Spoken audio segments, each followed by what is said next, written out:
Starliner, Wilmore and Williams were fully incorporated into the space station's Expedition 72 team and began research and other work aboard the station along with the other crew members. Additionally, Williams commanded the orbiting laboratory for much of the expedition. And after a successful liftoff and separation from Falcon 9, Nick and Aleksandr made a short flight on board Dragon to the International Space Station in September. Both veterans of long-duration station missions, both Williams and Wilmore conducted spacewalks during their 9 months in space. Having had the capacity to leave the station at any point, had there been some type of emergency, the crew members began packing for their voyage home about a week ago and worked through tasks and shared lessons learned with the newly arrived Crew 10 team, who arrived just a few days ago. For return operations such as this, NASA and SpaceX closely coordinate with the United States Coast Guard to establish a safety zone to ensure public safety and for the safety of those involved in the recovery operations, as well as the crew on board the returning spacecraft. Multiple notices are issued to mariners in advance of and during recovery operations, and Coast Guard patrol boats are deployed to discourage boaters from entering the splashdown zones. Now, we do want to stress to the public the need to respect this safety zone.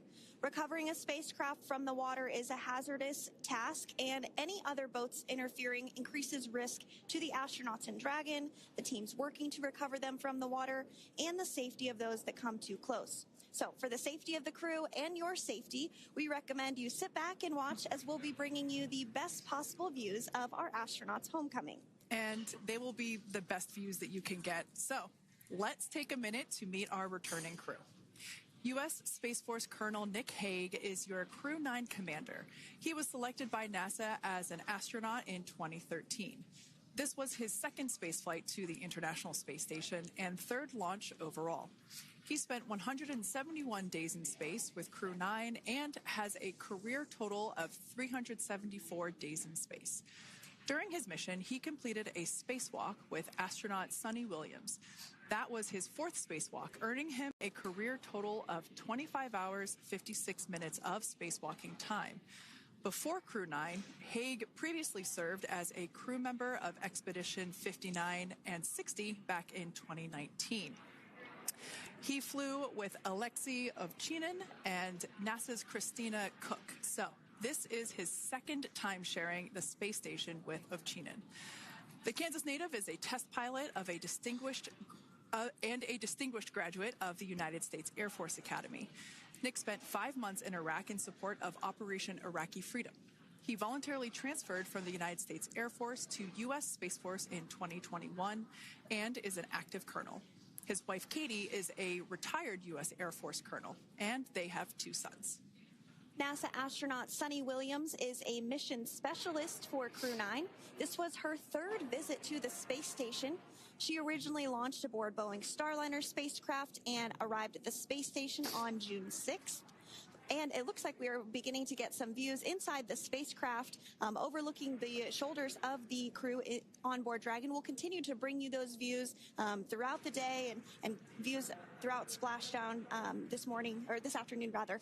But to jump back into a little bit more about Suni, she became an Expedition 71-72 crew member, and she logged 286 days in space on this mission.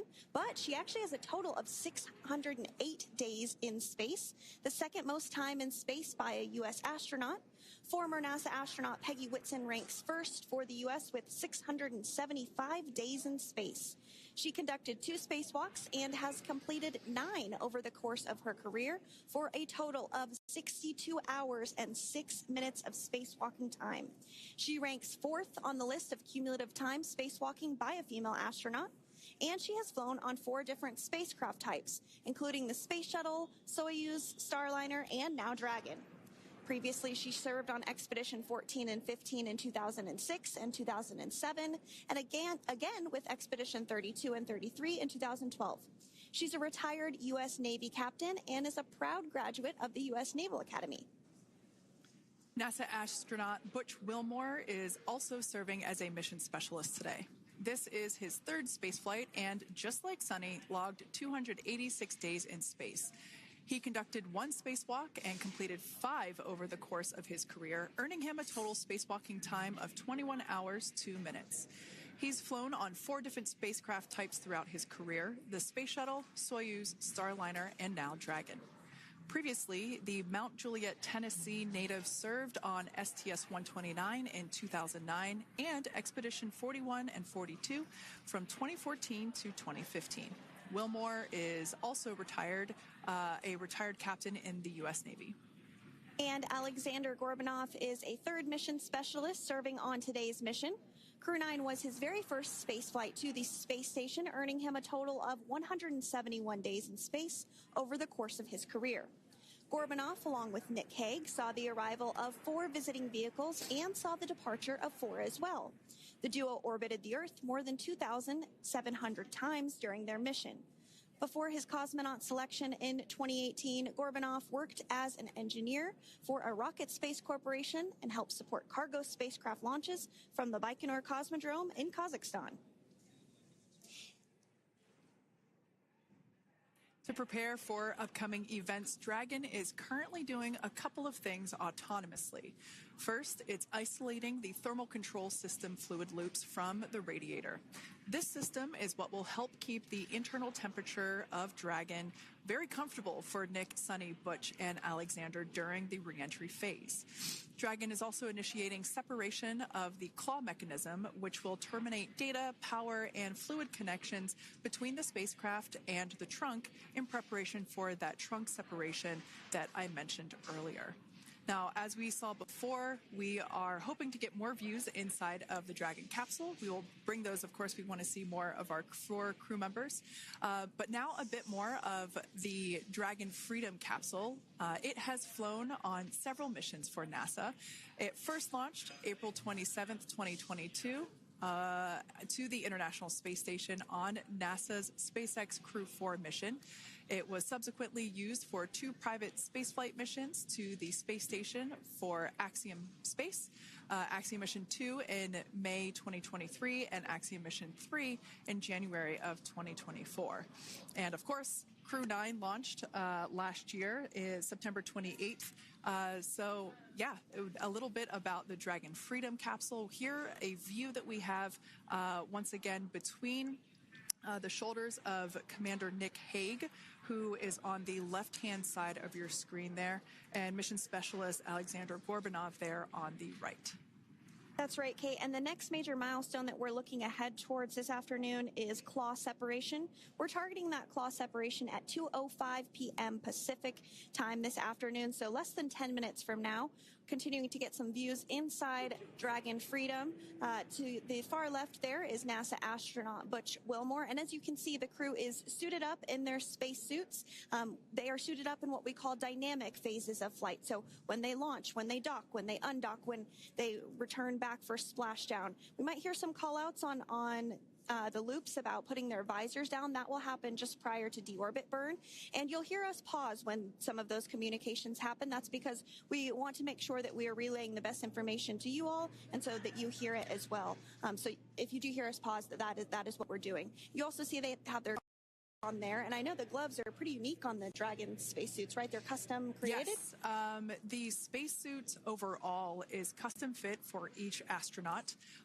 These gloves enable usage of the touchscreen panels that they have in front of them.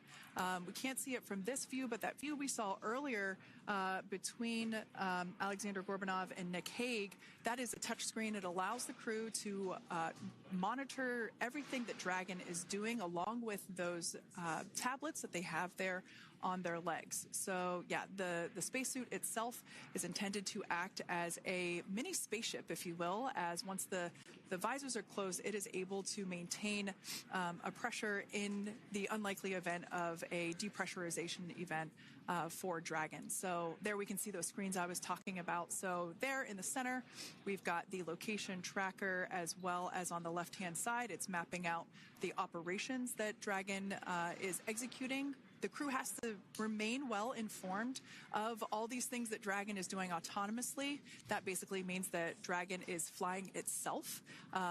The crew has the ability to gain control of the capsule if necessary, but the capsule is essentially going to bring itself home. But of course, in order to be familiar with Freedom, SpaceX. Deorbit sequence start in 5 minutes.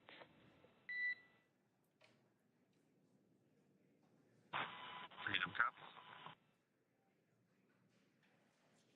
And so we did hear that call out for the deorbit sequence start to begin here in 5 minutes. That call from the ground came from the CORE, or Crew Operations Resource Engineer here in Hawthorne, Mission Control just behind us. And that went up to Commander Nick Hague. He's going to be doing the majority of the communications during the flight downhill today through splashdown, and they'll be communicating with the CORE all along the way.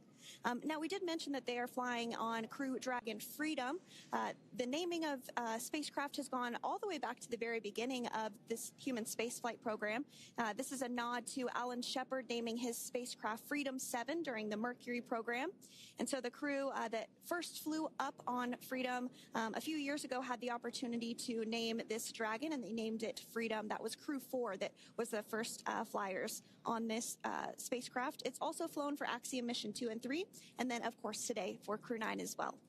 Yeah, actually, fun fact about this particular capsule, of those 4 missions that Sandra just mentioned, we have seen daytime splashdowns for 2 of those. Today will mark the third daytime splashdown. So there's something lucky about this particular capsule that gets daytime splashdowns.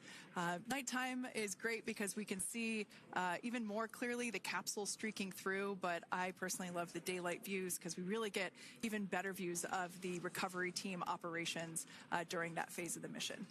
Yes, absolutely. And if you follow along with our missions, you'll know that sometimes weather is a watch item when it comes to undocking and splashdown. We do splashdown in the water, so we want to ensure that parameters like wave heights and wind speeds and precipitation, lightning, all of that is looking good for the crew and the safety of those recovery personnel. And today the weather is just pristine. We got off of space station on the very first attempt.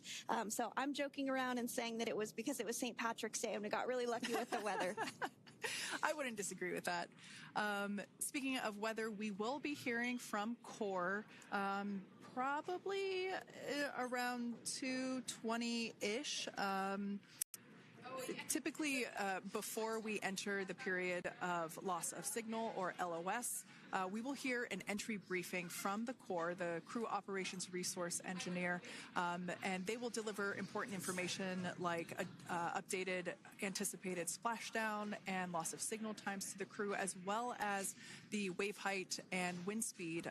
So we'll be standing by to listen in on those. Like I said, that will happen shortly after, typically after trunk separation. I can't quite remember if it's before or after deorbit burn. It must be before. But in any case, we'll be hearing all of that coming from CORE. In fact, that individual is seated there in the room on your screen. That is SpaceX Mission Control in Hawthorne, California. That room is located just over our shoulders, and that is where Dragon operators are standing by on console, monitoring the progress of Dragon as it continues its way home. It's been, at the point of splashdown, it'll be about 17 hours since Dragon undocked from the International Space Station. The team there in Mission Control, there are multiple teams, in fact, and they cycle through shifts to ensure that everybody gets the required rest and sleep periods, just like the astronauts on board. And that Crew Operations and Resource Engineer is seated there in the room, and that, like Sandra said, is the primary voice that we will be hearing communicate from the SpaceX team to the crew on board. That's right. And so it looks like we're about 3 minutes or so from the claw separation portion of today's flight. The claw is a portion on the spacecraft that holds the trunk to Dragon. Following claw separation, we're going to jettison or remove that trunk because it's no longer needed. The trunk has solar arrays on it that provides power to the Dragon spacecraft. But now that we're beginning the reentry process, we need to go ahead and jettison that trunk and able to expose the heat shield, which is really going to do the heavy lifting as Crew 9 re-enters the Earth's atmosphere. They come in at 17,500 miles per hour, so they really need to ensure that that heat shield absorbs that heat, and there's... Deorbit sequence start.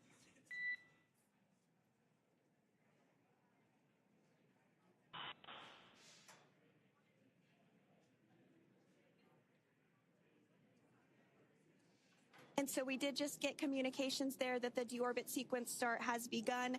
So here in just a couple minutes from now, we expect to hear information or a call back about the claw separation having begun. And again, that kicks off that trunk separation portion that I was discussing to remove that, expose the heat shield, and then eventually we'll have the deorbit burn, and we'll continue to walk you through all of these milestones as we approach them ahead of our splashdown at 2:57 p.m. Pacific time this afternoon off the coast of Tallahassee, Florida. Yeah, we're very excited to bring the Crew 9 crew home. Sandra, we were talking about the trunk separation. That trunk is on a trajectory that will re-enter in the atmosphere and break up upon that re-entry. The heat shield itself is one of my favorite parts of the Dragon capsule. It is the workhorse of the re-entry phase.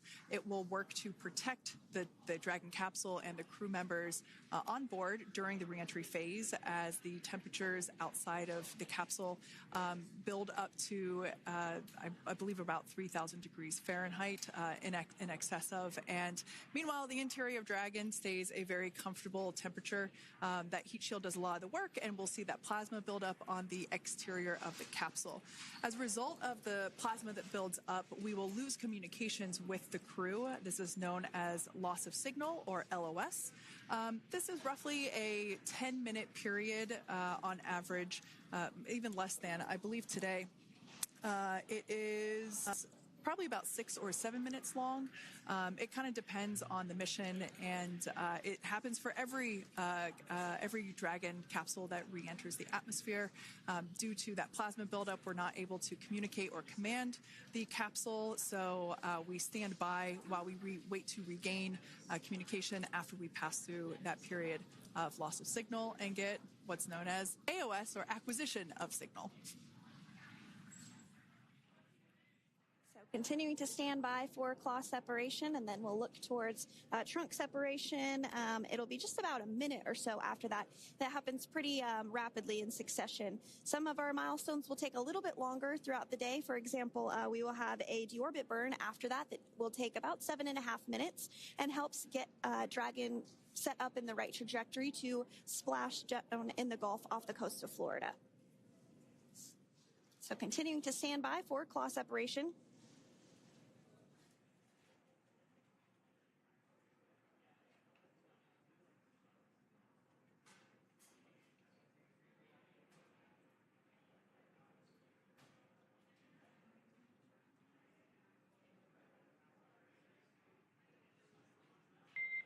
Nominal trunk jettison. All right. Great news there. That trunk has been jettisoned from the Dragon capsule.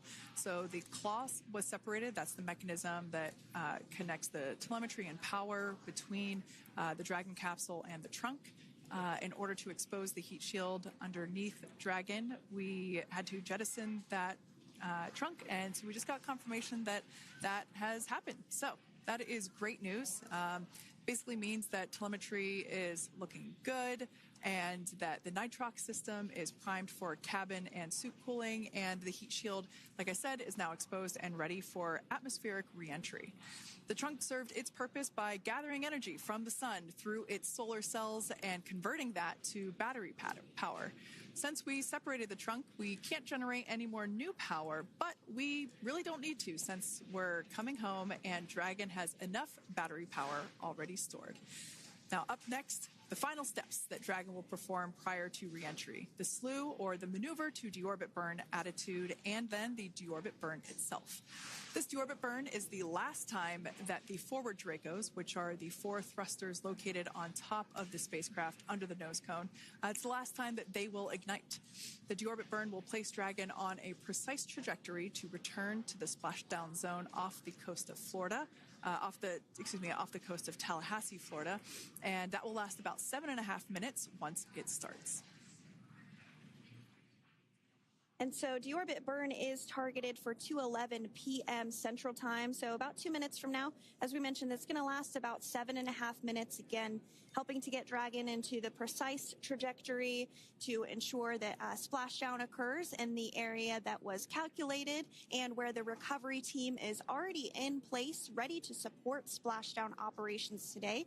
The recovery vessel Megan is the ship that is going to be utilized today, and we also have what is called fast boats that go out first to check the spacecraft and make sure everything is looking good before the recovery vessel Megan approaches. So that whole recovery process takes about an hour, I would say, from the time the crew splashes down to the time they're on the boat and the crew gets out of the capsule. And we'll continue to bring you live coverage through every step of the way today as Crew 9 returns home.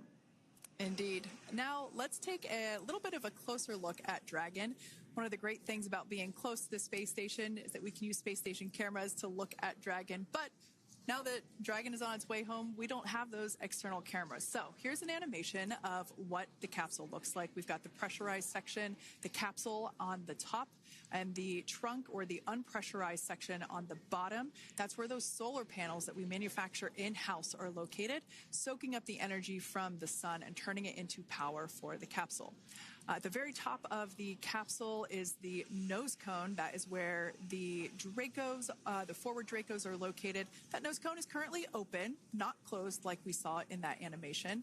Once we get through the final maneuverings for the re-entry phase, we will close the nose cone capsule just before Dragon begins its atmospheric entry to protect that forward hatch there located along with those forward Dracos. So go ahead. Oh, that's right.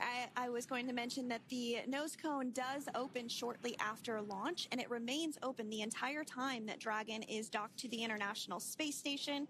So as an example for this particular spacecraft, Freedom, since September when it docked to the International Space Station, remains open that entire time, and here shortly it will close for the very first time since September. So quick recap of what Dragon has done in recent history here. We basically began preparations for re-entry known as the deorbit sequence. So Dragon released the trunk. As we said before, we separated the claw, we released the trunk. It next will slew to the deorbit burn attitude. Slew basically meaning maneuver, so it will position itself correctly to execute that deorbit burn. We want the heat shield side to be facing forward, or first, if you will. We want that to be the leading edge of the Dragon capsule, as that heat shield is meant to basically be an ablative material for the heat that it will incur. Once we complete that deorbit burn attitude slew, we will initiate the deorbit burn itself. That will last for several minutes, expecting that to be to start here any moment now, actually, and then it will go until about 2:18 p.m. Pacific time or 5:18 p.m. Eastern time. And I did hear confirmation that deorbit burn is underway. As we mentioned, it's about a 7.5-minute burn. So within the last 10 minutes, Dragon has jettisoned its trunk and initiated the deorbit burn just seconds ago. As mentioned earlier, for those operations, NASA and SpaceX closely coordinate with the United States Coast Guard to establish a safety zone to ensure public safety and for the safety of those involved in the recovery operations, as well as the crew on board the returning spacecraft. Multiple notices are issued to the mariners in advance of and during recovery operations, and Coast Guard patrol boats are deployed to discourage boaters from entering the splashdown zones. So we do want to stress to the public the need to respect this safety zone. Recovering a spacecraft from the water is a hazardous operation, and any other boats interfering increases the risk to not only the astronauts in Dragon, but the teams working to recover them from the water and the safety of those that may come too close. So for the safety of the crew, which you see there on your screen, your safety, we recommend you sit back and watch as we'll continue to bring you the best possible views of our astronauts' homecoming. Yeah, as I mentioned earlier, this deorbit burn is the last time that we will utilize our 4 forward Draco thrusters. Forward basically meaning at the top of the Dragon capsule. Dragon Freedom has not yet entered the Earth's atmosphere. This deorbit burn is what will line the vehicle up and put it on its final trajectory to the landing site right off the coast of Tallahassee, Florida. So basically, it is the last burn that the Dragon spacecraft executes and is what really locks it in for that precise landing. As you can see on your screen right now, Nick, Suni, Butch, and Aleksandr are using their screens to keep tabs on the burn duration, the Draco firings, and trajectory details such as entry angle, spacecraft perigee, and how much distance remains until deorbit burn termination. As I mentioned earlier, Dragon is flying itself. So all the crew has to do is stay strapped into their seats and keep tabs on things. Although I must say, if I had one of those window seats, it would be pretty difficult to restrain myself. Now, with Nick, Suni, Butch, and Aleksandr ready to deorbit and splash down back on Earth, they will be heading to one of 8 targeted sites supported by SpaceX and NASA. All of these sites are located off the coast of Florida, either in the Gulf of America or the Atlantic Ocean. Spreading the supported sites across multiple locations helps maximize the return opportunities for this mission and future crews, lowering the chance that we'll have to wave off due to bad weather. For those of you following along, you'll know that today's splashdown marks our final Dragon recovery on the East Coast.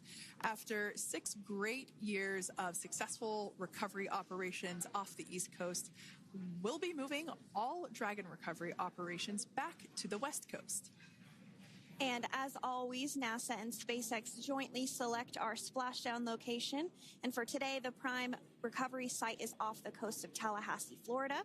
The selection process works with a lot of different variables, including the space station's orbital trajectory or path that it follows, what landing sites are available and have favorable weather, how much free flight capability Dragon has for the trip home, and the sleep schedules for the returning crew members, as well as, of course, the big one, the weather. We'll start with calculating daily return options based off of the space station's current orbit and Dragon's capabilities to maneuver and line up for re-entry. The time from undock to landing at the primary site can vary from less than 6 hours to more than 39. Getting home the quickest comes with some obvious benefits, but we always have to make sure the crew is properly rested for dynamic operations, preventing us from scheduling 20-plus hour days for them, of course. Trajectory and ballistic experts provide the daily opportunities that would line up Dragon with the 7 landing zones and split them into what we call ascending and descending opportunities. Dragon uses its Draco thrusters after leaving station to execute a series of altitude-lowering maneuvers and to line up with the selected primary site. It can also change to different alternative sites while in a free flight if sudden weather moves in that we may need to avoid. So, as we mentioned, weather is something we're constantly looking at, making the final call to proceed about 2.5 hours before the crew undocks. So, for the Crew 9 return, we looked at a number of weather items. Some of the obvious ones are no rain or a chance of lightning in the recovery zone, both for the safety of the crew inside Dragon and the recovery teams in the water. And we're also looking for wind speeds to be less than 15 feet per second or about 10 miles per hour, and relatively calm seas so that we can safely execute recovery operations, which includes landing a helicopter on the recovery ship to fly Nick, Suni, Butch, and Aleksandr back to Florida. Once Dragon began flying today, we had a number of additional checkpoints to either proceed towards the primary site, head to the alternate, or select a new zone based on real-time weather data. These checks happened all the way up until we were in the final hours before the deorbit burn, which has just about a minute or so left in it. And this is the last burn in the trip home that commits Dragon to re-entering the Earth's atmosphere. Now, we are currently waiting to conclude the deorbit burn. We've got less than a minute until that finishes. We will expect to hear a call out for nominal burn, which will confirm completion of that deorbit burn for Dragon Freedom. We can see images there from the touchscreen display panels that the crew utilizes in flight. We can see the visualization of exactly which one of the four forward Draco thrusters are firing. That's why you have kind of like a strobe effect there.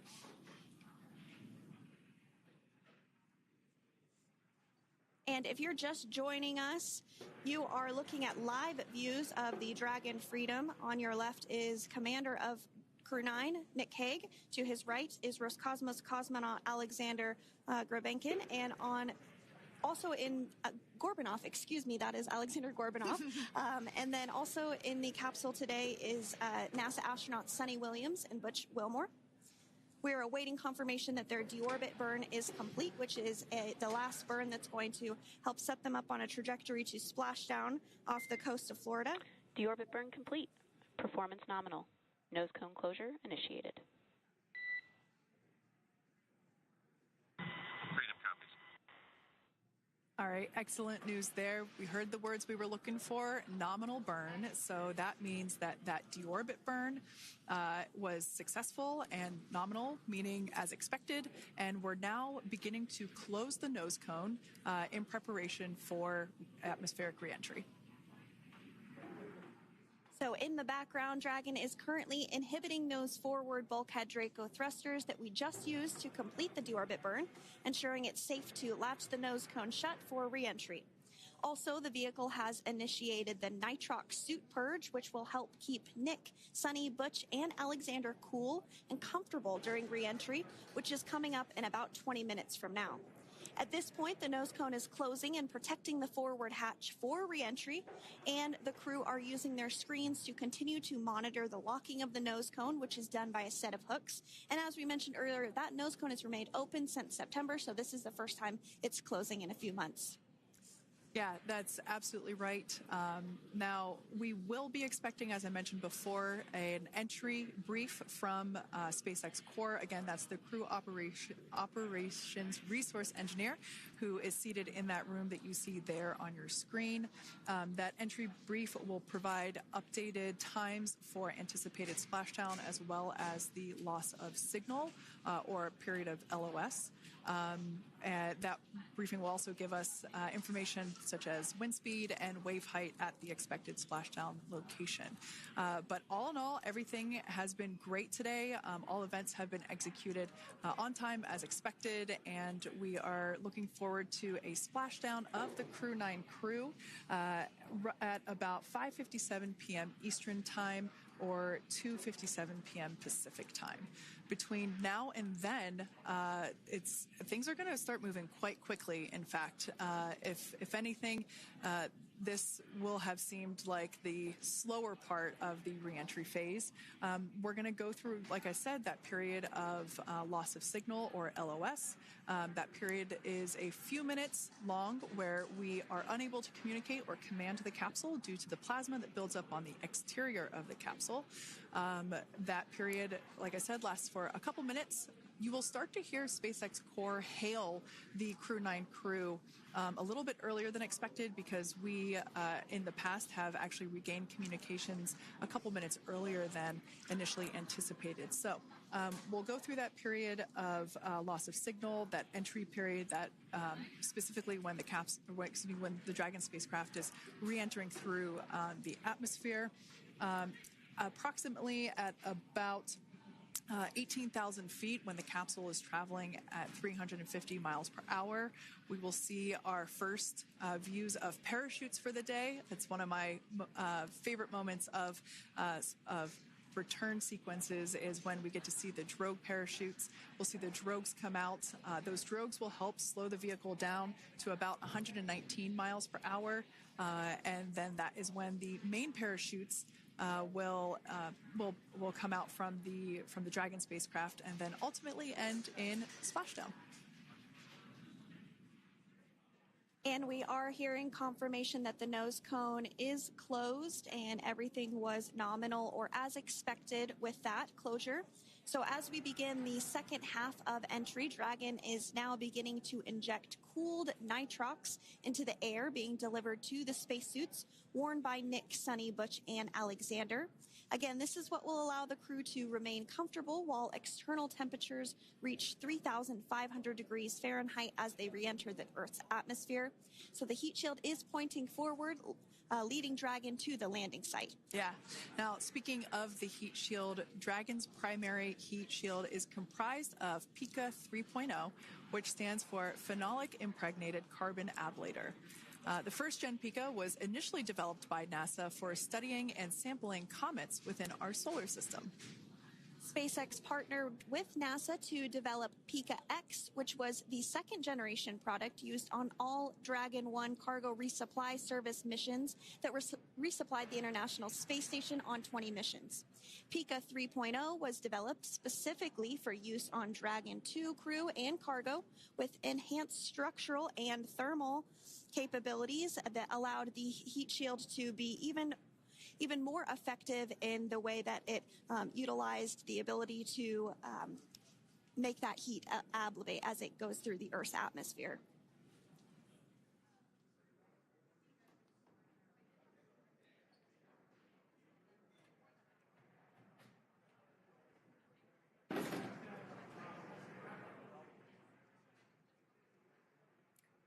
The remainder of Dragon is composed primarily of a SpaceX proprietary ablative material. It's another class of thermal protection which is lighter weight versus PICA and protects the underlying composite structure during reentry to ensure the structural capabilities are maintained.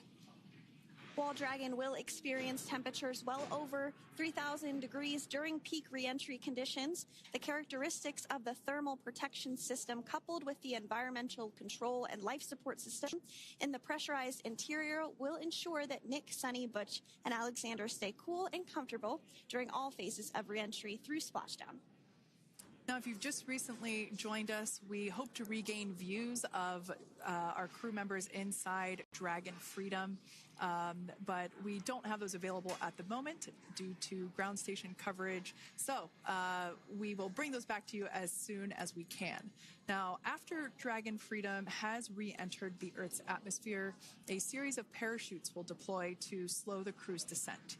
First will be the 2 drogue parachutes, followed by the 4 main parachutes, and those will guide Dragon to its first contact with Earth since it launched back in September. Dragon will automatically deploy these parachutes when different pressure and positioning sensors on the spacecraft detect that they're at the right speed and altitude.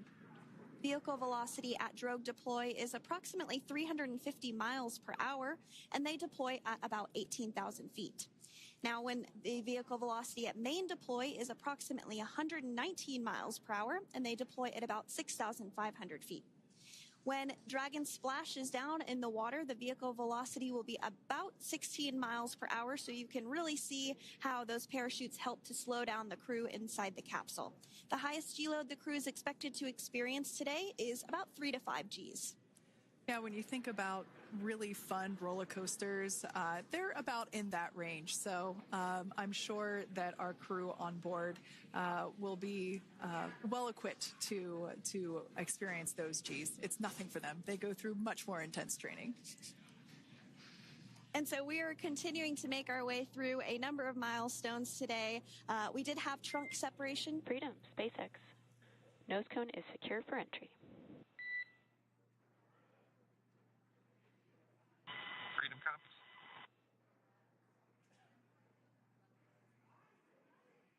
All right, great news there. That tells us that the final physical configuration change for Dragon is complete. We have closed that nose cone. This is the last physical change that Dragon undergoes prior to re-entering the Earth's atmosphere. It's important that that nose cone is completely closed because underneath it is not only where the 4 forward Draco thrusters are located, but it's also because that is where the forward hatch is located. That is the hatch that is utilized for the crew to ingress and egress from the station while it is docked on board. And since our capsules are flight proven and we reuse them on future space flights, we want to make sure that all of the integrity of that hardware remains intact. So that nose cone is successfully closed, and we're going to start moving pretty quickly here. As I mentioned before, we'll go through loss of signal. We'll get that signal back several minutes later, and then we'll see the parachute action.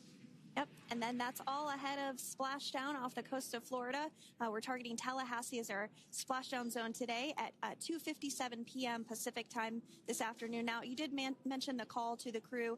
They'll do some additional calculations following that burn and potentially let us know if that splashdown time has changed at all. But right now, we are continuing to target 2:57 p.m. And you can see there on your screen a path of where Dragon will be re-entering today.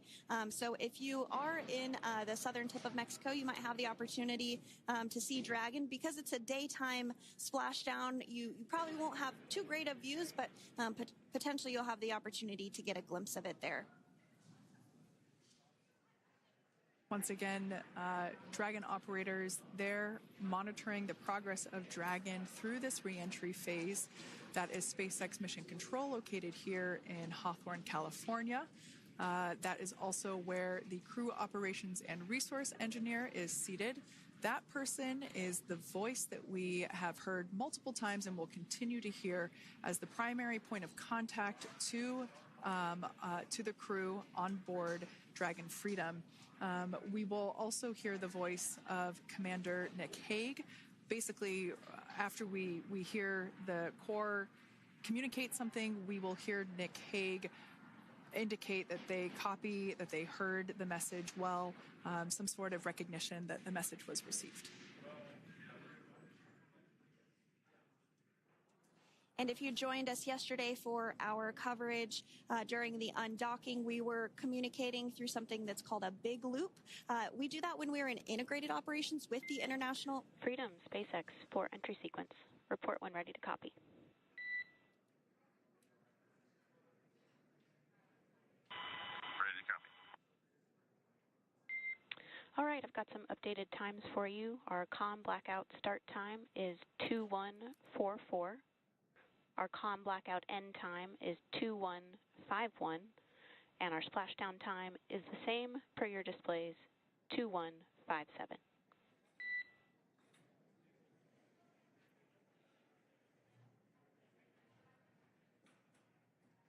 Okay. Understand comm blackout start 2144, stop 2151, splashdown per display. That's a good readback. And with that, please report when tablets are secured behind the elastic bands, restraints are tight, and visors are down.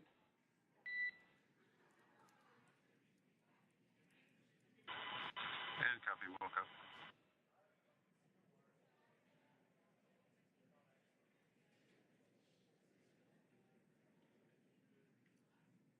And with that communication from the Corps or Crew Operations Resource Engineer here in Hawthorne to Commander Nick Hague of Crew Dragon Freedom, we did hear that the loss of signal period is still at 2:44 p.m. Pacific, but we had a 1-minute adjustment to the acquisition of signal. That's going to now be at 2:51 p.m. Pacific time. However, our splashdown time remains the same at 2:57 p.m. Pacific time this afternoon off the coast of Tallahassee, Florida.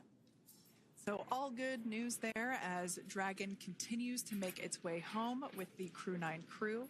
As we've mentioned before, we are splashing down on the Gulf Coast. We have ability to splash down on either side of Florida, but the location site just outside of Tallahassee, Florida is the site that was selected today due to best recovery conditions.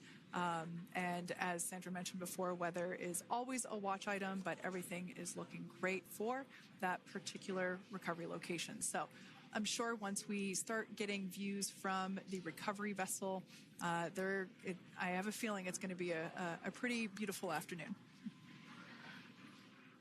And we did mention that, of course, this is a daylight splashdown, so we should be getting some great views.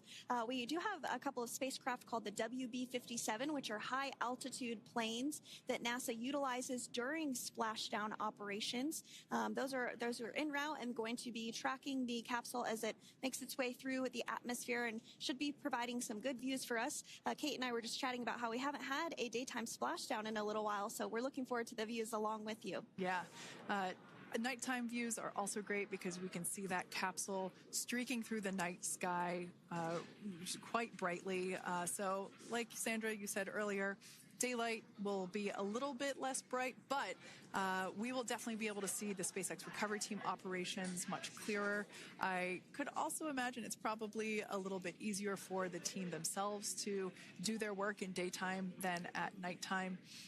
We'll see them rush in really quickly with a couple of fast boats as they begin the initial safety checks and sweeps of the Dragon capsule, while also retrieving the parachutes from the surface of the ocean. The recovery vessel, the main recovery vessel, will continue to make its way closer to the Dragon capsule. It is stationed a couple miles away from the actual recovery location, the splashdown location, for obvious safety purposes. So it takes a little while for that vessel to make its way over, but once it's closer, we'll have even better views of those recovery operations. And you may be wondering why sometimes we splash down in the daytime versus the nighttime. And believe me, we would all love for these operations to happen during regular daytime working hours. But unfortunately, orbital mechanics just doesn't quite work out that way. So it has to deal with the location of the International Space Station, as well as where the splashdown zone is on Earth and that trajectory, as well as the phasing. So as we mentioned earlier, sometimes we have phasing as short as 6 hours, sometimes in excess of 30 plus hours.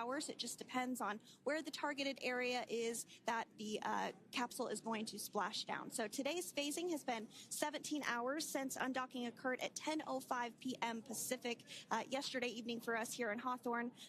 Early wee hours for folks on the East Coast and other areas of the United States. Yeah, but regardless of whether it's daytime or nighttime, the SpaceX recovery team has trained and practiced and rehearsed for it all. So regardless of daylight, they are really efficient with those operations. And but like you said, Sandra, it has been a minute since we have seen a daytime splashdown on a NASA SpaceX crew mission. The last daytime recovery was on Crew 4, which was the debut flight for the capsule flying today, the spacecraft known as Dragon Freedom. And so, yeah, kind of a fun fact there in terms of the timing of that daylight splashdowns. Once again, standing by for more communication with the crew. The next event that we have coming up is the start of that period known as loss of signal. That is the period still expected at 2:44 p.m. Pacific time.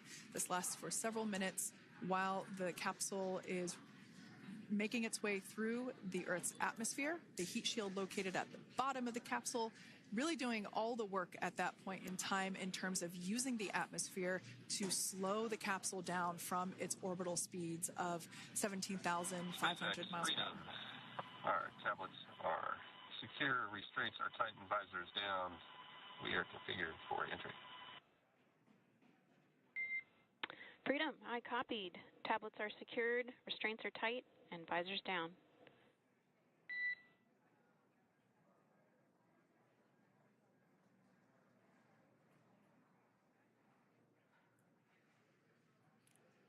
All right, great news there in terms of continuing to make progress. That back and forth communication we heard was just letting Core know that per their instructions, Crew 9 has now put away everything that was necessary in order to begin the re-entry, including those tablets that were located on their legs. Those are now stowed away.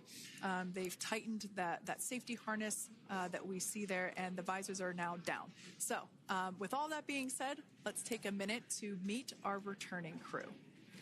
U.S. Space Force Colonel Nick Hague is your Crew 9 commander. He was selected by NASA as an astronaut in 2013. This was his second spaceflight to the International Space Station and third launch overall. He spent 171 days in space with Crew 9 and has a career total of 374 days in space. During his mission, he completed a spacewalk with astronaut Suni Williams. That was his fourth spacewalk, earning him a career total of 25 hours, 56 minutes of spacewalking time. Before Crew 9, Hague previously served as a crew member of Expedition 59 and 60 back in 2019. He flew with Aleksandr Ovchinin and NASA's Christina Cook. So this is his second time sharing the space station with Ovchinin. The Kansas native is a test pilot and distinguished graduate of the United States Air Force Academy. Nick spent 5 months in Iraq in support of Operation Iraqi Freedom. He voluntarily transferred from the United States Air Force to U.S. Space Force in 2021 and is an active colonel. His wife, Katie, is a retired U.S. Air Force colonel, and they have 2 sons. NASA astronaut Suni Williams is a mission specialist for Crew 9. This was her third visit to the International Space Station. She originally launched aboard Boeing Starliner spacecraft and arrived at the space station on June 6th. Following the agency's decision to return Starliner uncrewed, she became an Expedition 71 and 72 crew member, where she logged 286 days in space on this mission. But Suni has a total of 608 days in space, the second most time in space by a U.S. astronaut. 5 minutes until predicted calm blackout. We'll see you on the other side at 21:51.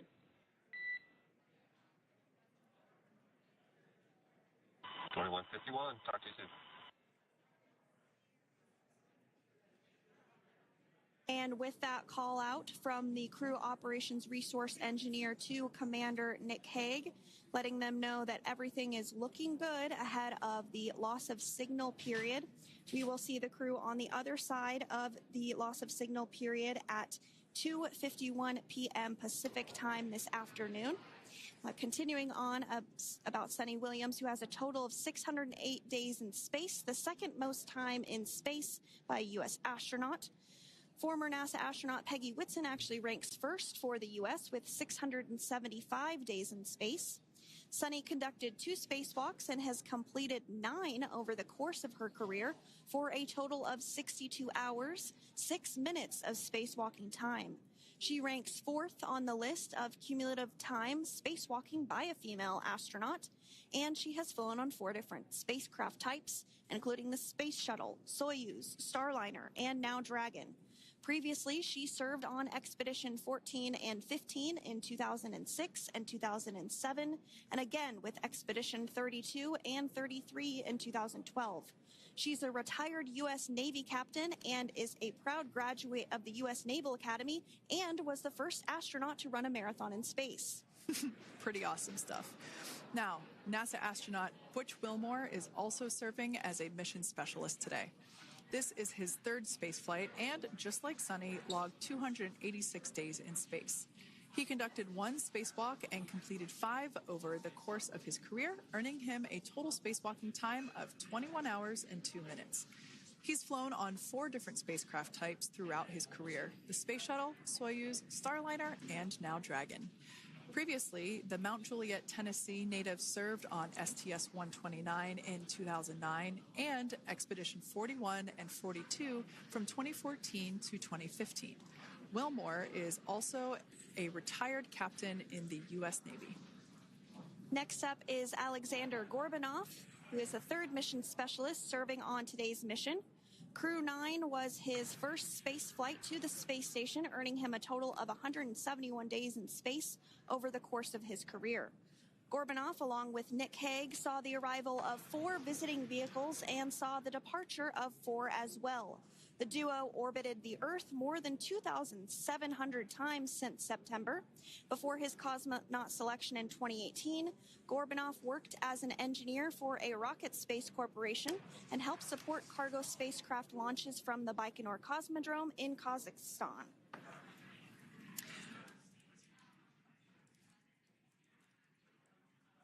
So if you are just joining us, we are continuing to bring you live coverage of Crew 9's return to Earth following their mission aboard the International Space Station, where they completed science and research investigations.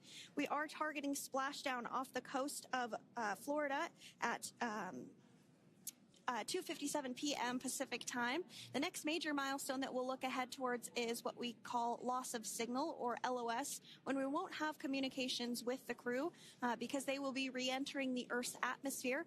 And during this process, there is plasma that builds up around that heat shield, so we are not able to communicate with the crew, but we are anticipating to regain communications with the crew at a short time from now at 2:51 p.m. Pacific time today.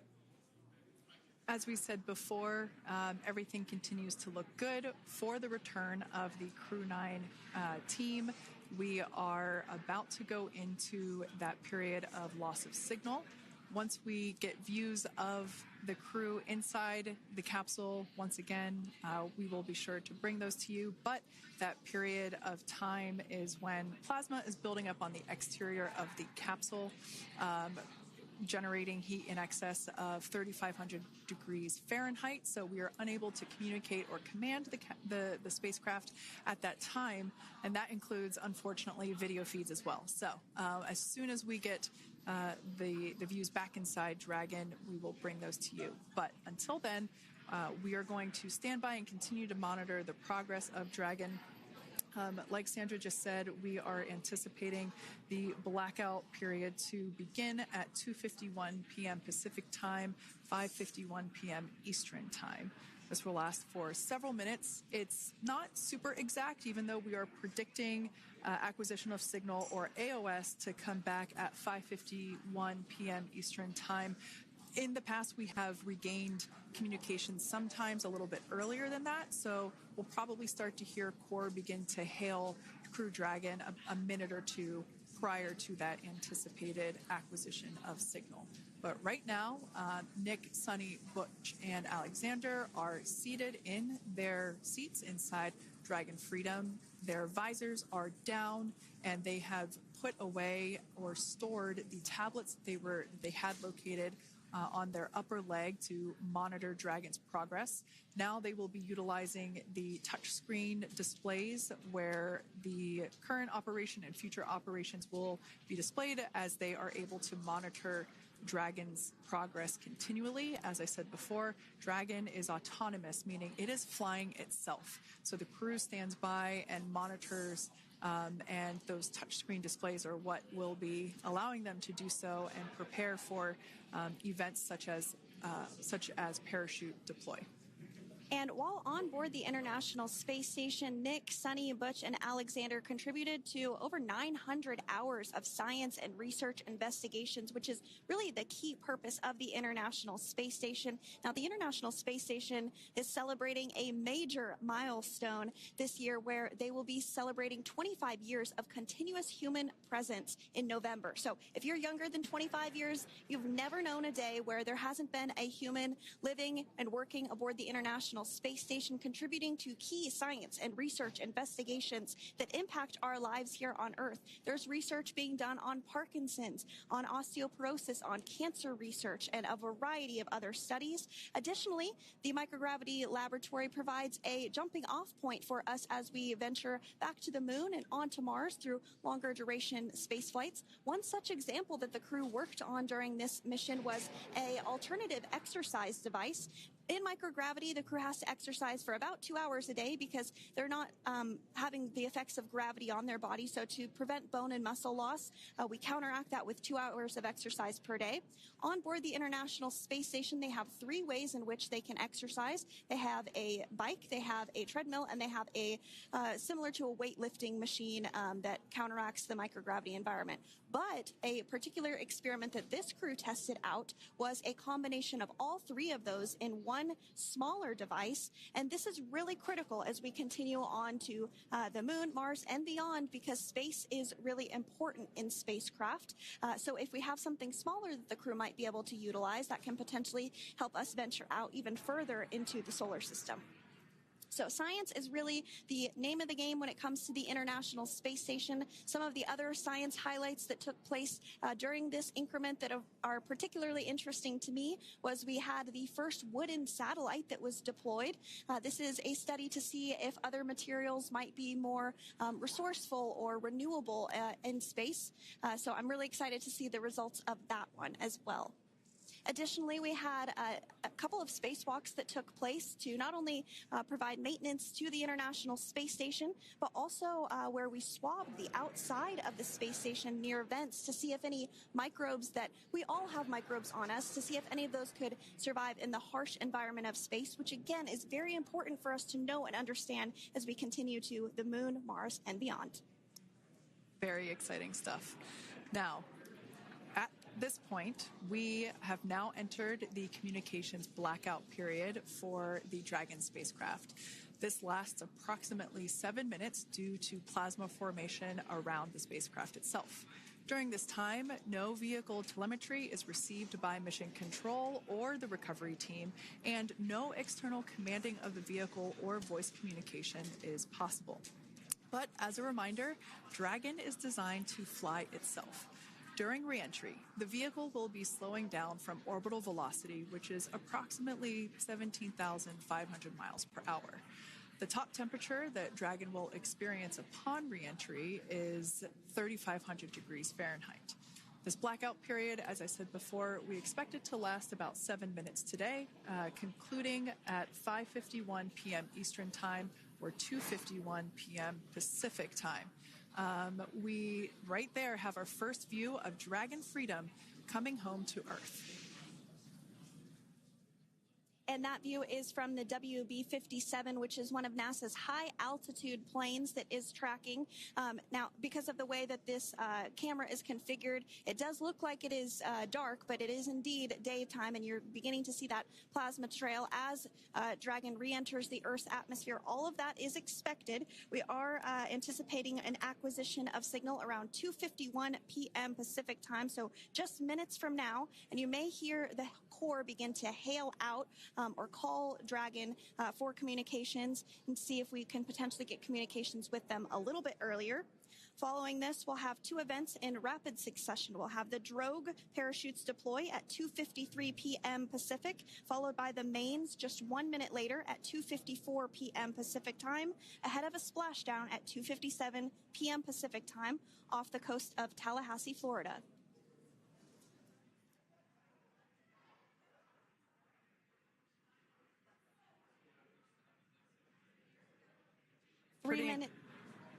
Pretty incredible views of the Dragon spacecraft making its way home back to planet Earth with the Crew 9 astronauts on board. Once again, this view is coming from the WB-57 plane. That heat shield we can see doing magnificent work as it works to Freedom, SpaceX, Comcheck.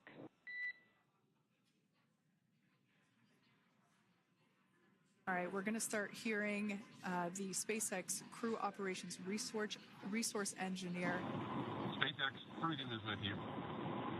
4.6 G. Enjoying the ride. Copy that, Freedom.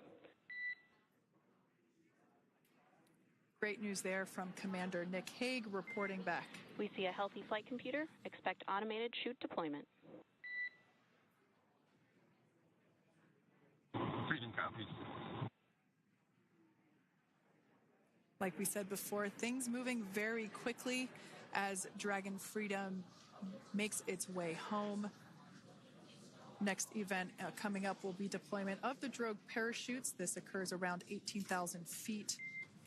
GPS has converged. Expect nominal altitude for drogue chute deployment.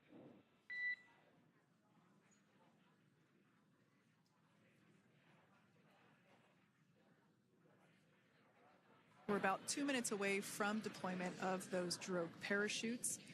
Now the heat shield is continuing to work to slow the vehicle down. That entry period, the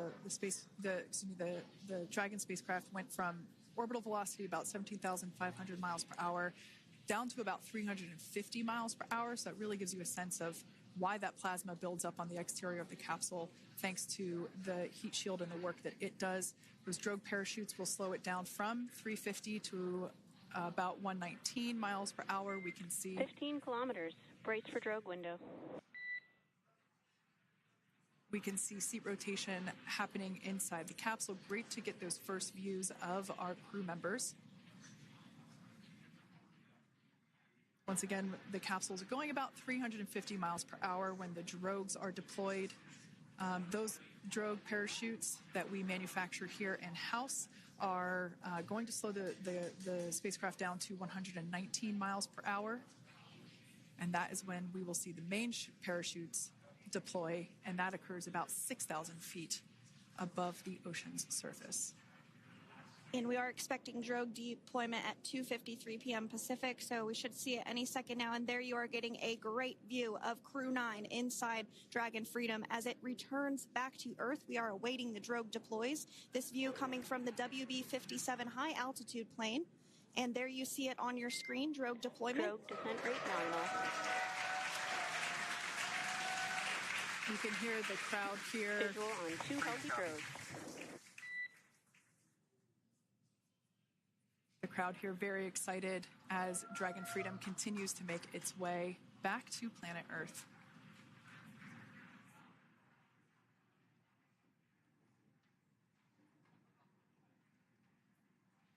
Next up, we'll stand by for the main deployment of the parachutes. The mains are quite a bit larger. You'll be able to notice the difference on your screen once they deploy, and they continue to ensure that the Dragon spacecraft slows down even further. As we mentioned, Freedom will be traveling 16 miles per hour when it splashes down off the coast of Tallahassee, Florida, here at 2:57 p.m. Pacific time this afternoon. And there we go. We have visual on 4 healthy mains. That view was from inside. Freedom copy. That view was from inside one of the buckets where the parachutes are located. So we see a great view there of the reefing on those parachutes. And as those main parachutes begin to inflate fully, 4 beautiful, healthy mains. Now awaiting visuals of splashdown. Check Freedom, 1,000. We'll start to hear Commander Nick Hague. Copy, 1,000. As we heard right there, Commander Nick Hague will be calling out the altitude of the Dragon capsule from here on out. Landing in water is simpler and provides more margin against unlikely parachute issues. You can see those parachutes continuing to slow the Dragon capsule down. And if you're just joining us, you're looking at 800 meters. a live view of Crew 9, just minutes away from splashing down off the coast of Tallahassee, Florida. Splashdown 2 minutes from now at 2:57 p.m. Pacific. We do have 4 healthy mains really doing the job there. Just breathtaking views of a calm, glass-like ocean off the coast of Tallahassee, Florida. Crew 9 just minutes away from splashing down. This is really such an incredible shot. Copy, 600. That was a live view from our recovery vessel, Megan, which is stationed a couple miles away from the splashdown site. We can see the crew there using their restraints as resting places for their arms. They were just in space moments ago, so their arms were able to float freely. 400 meters. This is a gorgeous bluebird day here that we have for the splashdown of Crew 9. It's incredible to think that the Dragon capsule just minutes ago was going over 17,000 miles per hour and now gently coasting to a soft splashdown. 200. Copy, 200 meters. Brace for splashdown.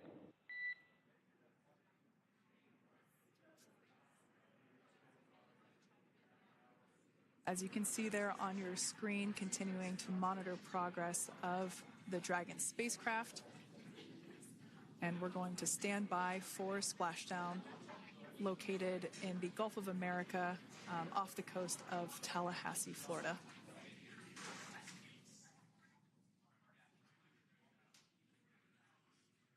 And splashdown, Crew 9 back on Earth.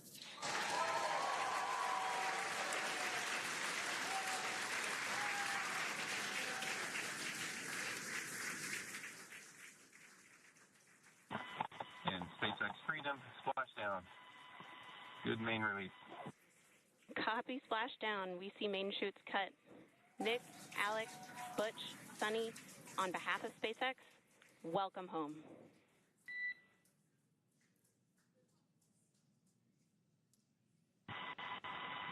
It is an amazing, what a ride.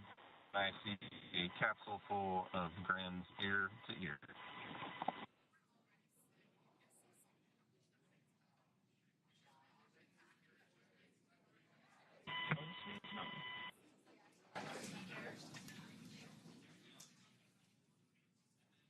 And as you can see on your screen, we have visual confirmation of splashdown. Dragon Freedom has returned home, and NASA astronauts. System safety verifications are in progress. We'll report back when recovery personnel are en route.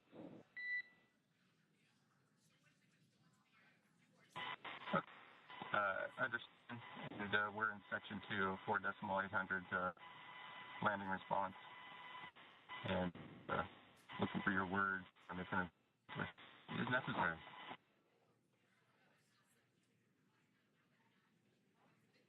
In the distance, we can see the recovery vessel making its way. Copy, you're in section 2 for the environmental assessment in 4.800.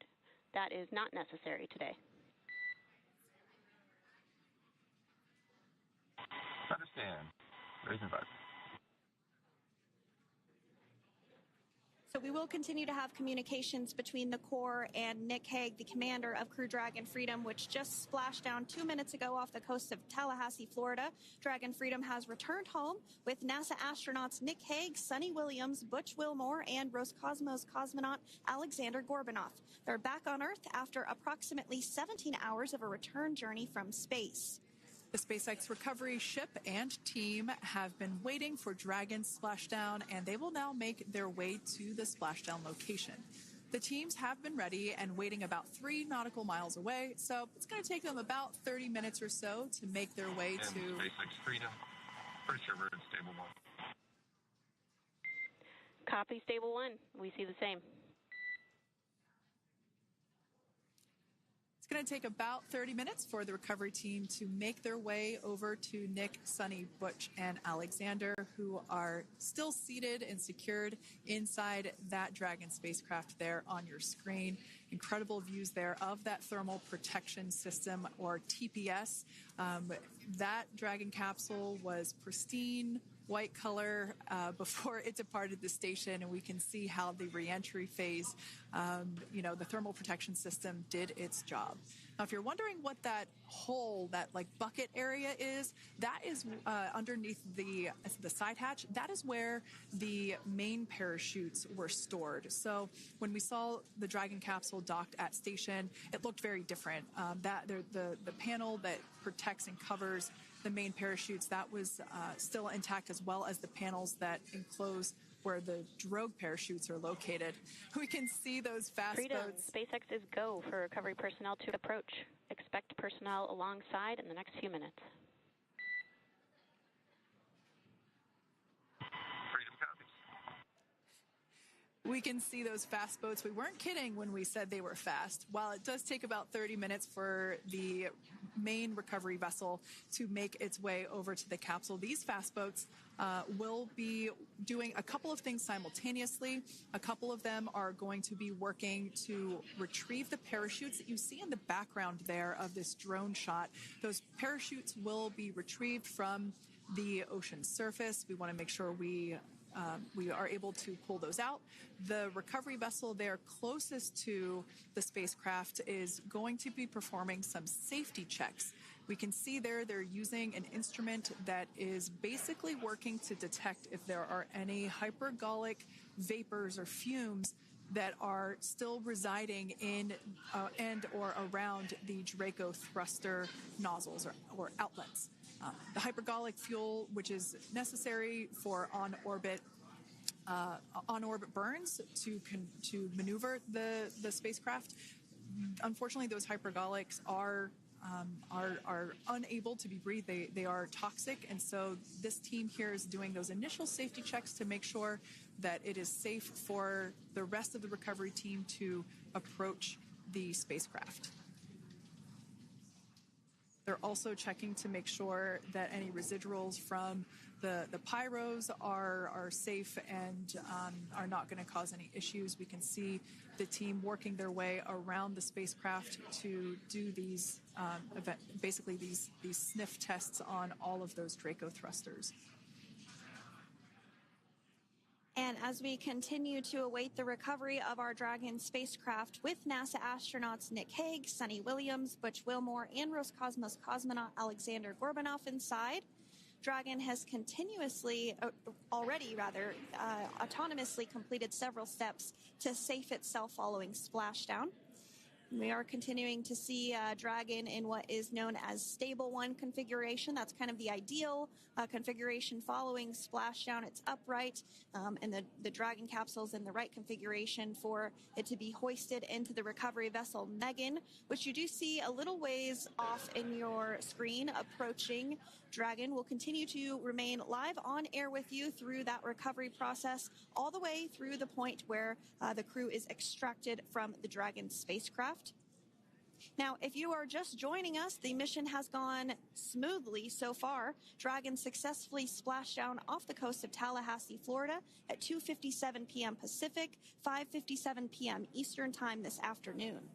Approximately 17 hours prior to splashdown, Dragon autonomously undocked from the International Space Station, completed a series of departure burns, jettisoned its trunk section, and performed its final burn, the deorbit burn. This placed the Dragon spacecraft on a trajectory toward Tallahassee, Florida. Dragon successfully re-entered the Earth's atmosphere, followed by deployment of its parachutes to slow the spacecraft down to a gentle splashdown. We're now going to follow the Freedom. Hypergol sweeps and unfired ordnance checks are nominal. Rigging is in progress. Approximately 25 minutes until capsule lift. Stand by for PMC with SpaceX flight surgeon.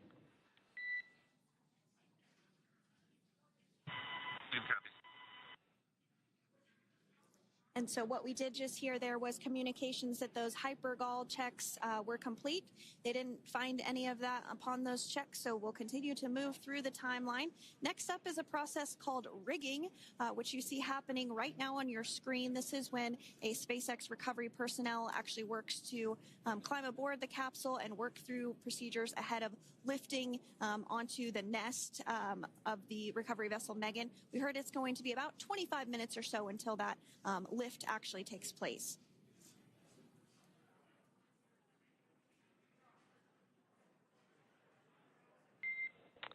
Okay, Freedom, the next call will be from the SpaceX flight surgeon on Dragon to Ground Private. Understand. Thank you. callouts there indicating that the crew will have the opportunity to do a quick check-in with the SpaceX flight surgeon. This is standard procedure for every Dragon spacecraft when it returns to Earth. It's just an initial check-in, make sure everybody is doing okay. They will also have another check-in with the flight surgeon once they are on board that recovery vessel that you see there in the background. We can now see that SpaceX recovery team member they're on top of the Dragon spacecraft. They are going to be working to install plugs in the Draco thrusters to ensure that none of those and to ensure that no more hypergolic fumes or vapors come out from the spacecraft. They'll also place harnessing around the spacecraft that are required in order to lift it out of the water.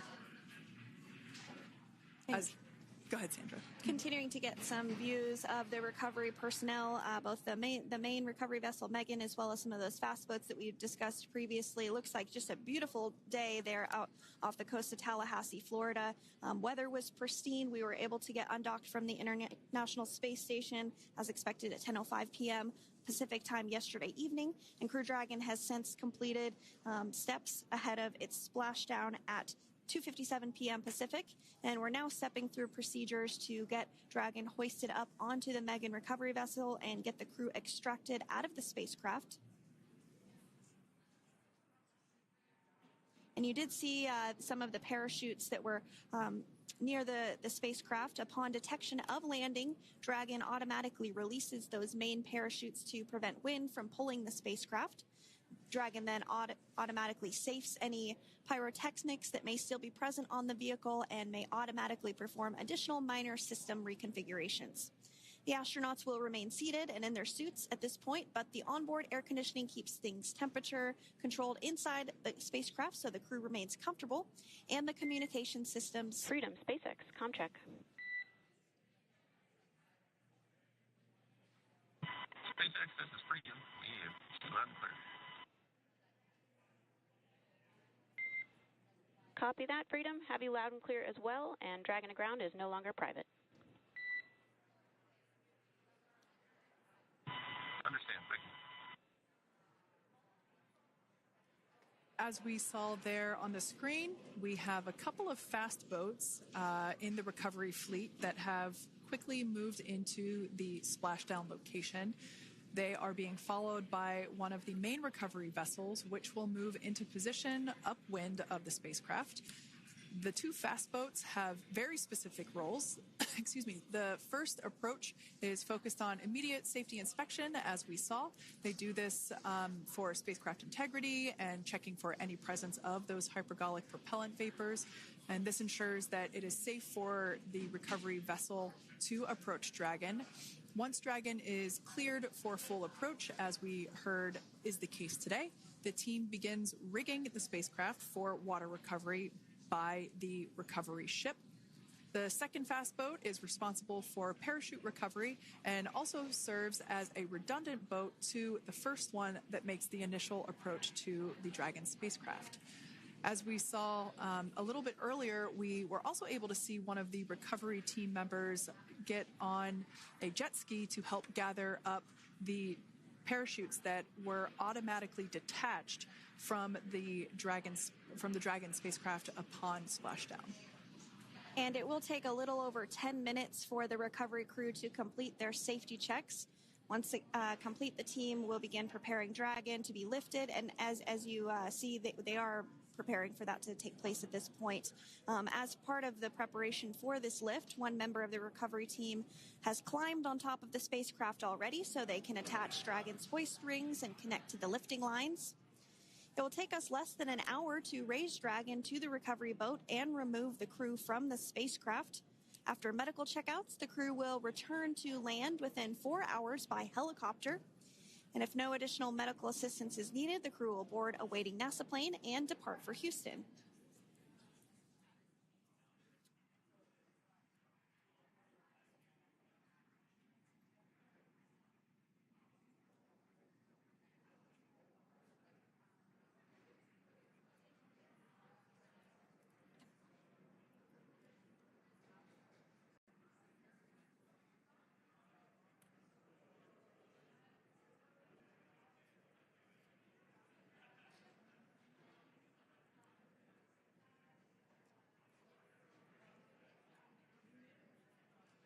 And as we continue to await Dragon to be hoisted up onto the ship, we have a very special treat. NASA Public Affairs Officer Jaden Jennings, who is actually on the recovery vessel and had a bird's eye view of the splashdown today. Jaden, how are you? How was the view from the recovery vessel? Hi, Sandra. How do you hear me? I've got you loud and clear, Jaden. It's so great to hear you. Awesome. So splashdown, Sandra, was nothing Freedom, short of be advised. spectacular. We are transitioning the forward link. Comm will be unavailable for approximately 5 minutes. Freedom comes.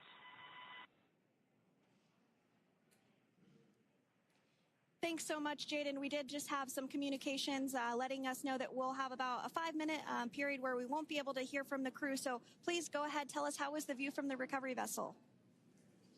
Absolutely. Yeah, I was mentioning earlier, splashdown was nothing short of spectacular. And we were stationed about 1.5 nautical miles away from the splashdown zone and had great visuals here on the recovery vessel Megan. We actually saw a little of the smoke trail as the spacecraft was coming in, and then moments later we spotted those drogue chutes, and this was quickly followed by 4 healthy white and orange main parachutes.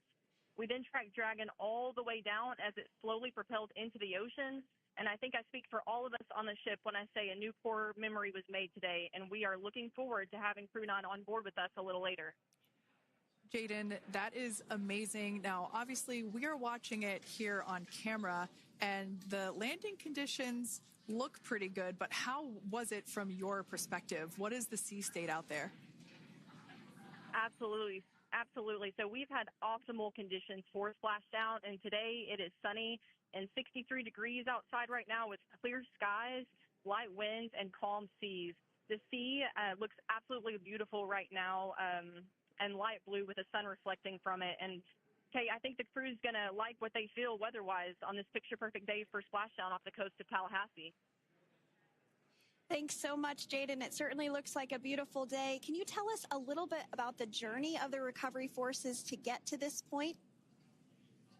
Sure. So one unique aspect of this recovery was the onboard training on station conducted for Butch and Suni to ensure they were ready to return on a Dragon spacecraft. That training covered all aspects of their return, including nominal and contingency departures, deorbit burns, splashdown, and post-landing ops, which is what this team is preparing for now. As for the recovery teams themselves, we started the day taking a series of helicopters out to the vessel, and as standard, the recovery director and crew support teams were on that first helicopter out and took the time to get everything prepared on the ship. About 2 hours before splashdown, they deployed those fast boats and jet skis into the water. I was actually on the second helicopter out, and we were on the vessel about an hour and a half before splashdown and landed on top of the helicopter pad on the Megan. And the teams have been working diligently across their respective disciplines this week, executing what can only be described, in my point of view, as a logistical masterpiece, just ensuring every detail has been in place for Crew 9's return. That is such great news. I'm so glad that you're able there to experience it in person. Now, can you tell us a little bit about what's next to retrieve the crew for the recovery personnel on board? Yeah, Kate. So coming up next, Dragon will be hoisted into the on-deck translation system, or the nest, at the aft end of the ship, and then will be translated pretty quickly towards that egress platform. We'll perform another series of safety checks as final precautionary measures just to make sure there are no hypergolic vapors present before opening that side hatch. And then once that side hatch of the spacecraft is open, the crew will be assisted out of the capsule one by one from NASA and SpaceX. Freedom, SpaceX, ComCheck. Freedom's got you loud and clear. Thanks, Nick. I've got you loud and clear as well. We have completed our forward link transition.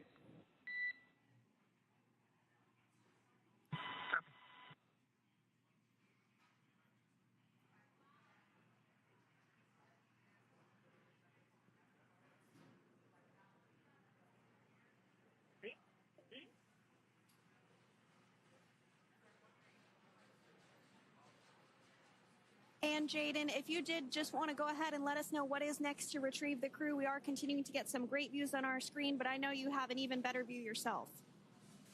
Oh, yeah, Sandra, this view is absolutely unbeatable. So just to kind of finish off what I was saying is once that side hatch of the spacecraft is open, that crew will be assisted out of the capsule one by one from NASA and SpaceX medical personnel, where they will then head to the med bay. And after those medical checks, they will get on that first helicopter out and arrive at the airport, where they will then board a NASA plane and then head back to Houston, Texas at the Johnson Space Center to begin their post-flight period. And we're eager to see the Crew 9 astronauts back on Earth, and we'll keep you updated on every moment of this process. With that, I'll toss it back over to you guys in Hawthorne. Thank you so much. That was Jaden Jennings, NASA Public Affairs Officer, who watched Freedom splash down firsthand from the recovery vessel Megan. Thanks so much, Jaden. So we are continuing to get these great views on our screen here of Freedom. As we mentioned, it splashed down at 2:57 p.m. Pacific time off the coast of Tallahassee, Florida. The recovery personnel are continuing to step through procedures to hoist Dragon onto the recovery vessel Megan there, which is now coming into view. You can see just how close Megan is at this point, and that's that helicopter pad that Jaden was just discussing, where the crew will fly off of onto the coast of Florida, and then eventually they'll fly back to Houston. Just underneath that helicopter pad is that translation deck where we will see the nest once it is loaded up with the Dragon spacecraft on board. The nest will be translated to the forward end of the recovery vessel, and that is where our Crew 9 team members will egress from the Dragon spacecraft. Now, here on your screen, we can see dolphins, actually, who want to come and play with Dragon. Now, one of the fast boats there in place, working to assist the recovery team member. It's incredible. I just love these views. We really see them even better in daytime, but just seeing the recovery team work in tandem to step through each step, to step through each operation. Obviously they're getting quick assists from the honorary part of the recovery team, those dolphins in the water there. Now, the recovery team member that is crawling around the Dragon spacecraft. Earlier we saw a view where it was like a spider monkey pose.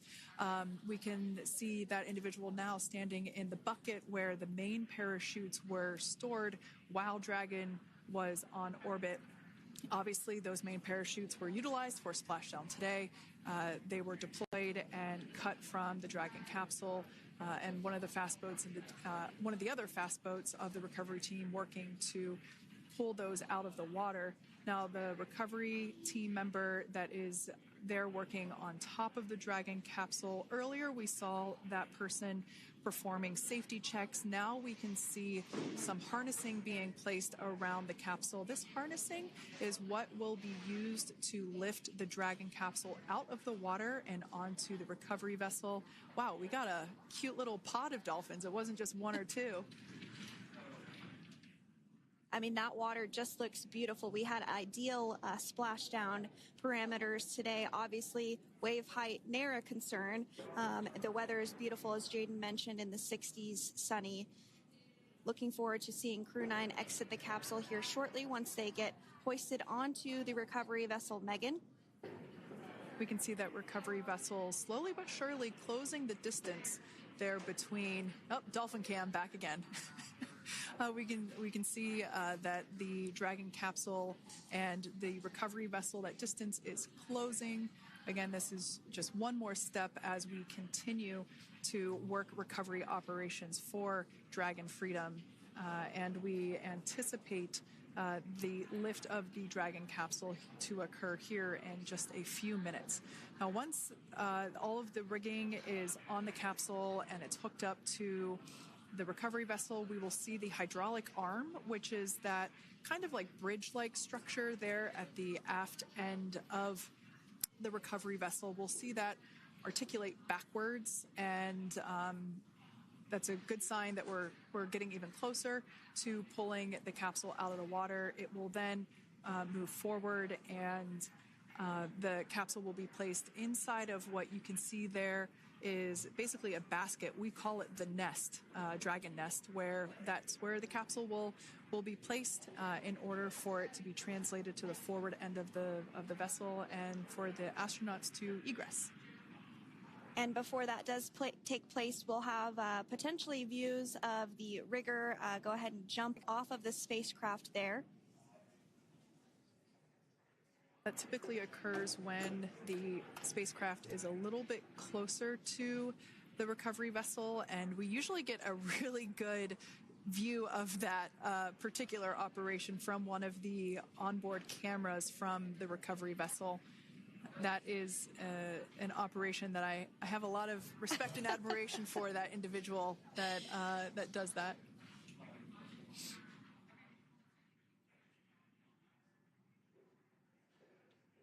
So again, Dragon continuing to get closer and closer to the recovery vessel Megan.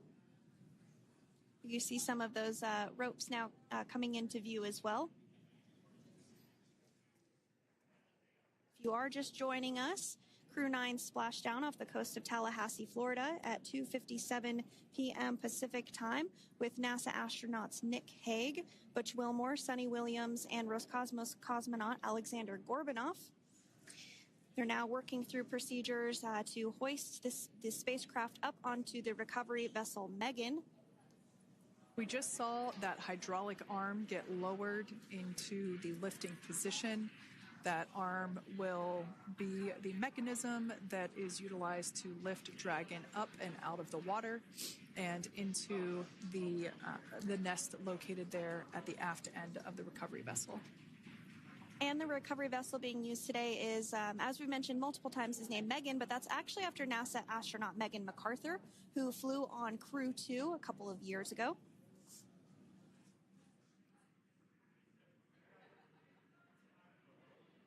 We're getting some views now from actually inside the boat. Yeah, you're exactly right. This view is straight down the recovery vessel. That platform that was closest to the camera, that is the egress platform. Freedom. Rigging is almost complete. Approximately 5 minutes until capsule lift. Great news there from SpaceX Core. So about 5 minutes left until we see Dragon Freedom get lifted out of the water. That hydraulic arm, as I said before, is the mechanism that will lift it. It's quite swift, actually, the whole process of getting the spacecraft. Brace for capsule lift. Bracing. There it goes, Dragon Freedom being lifted out of the water and onto our recovery vessel, Megan.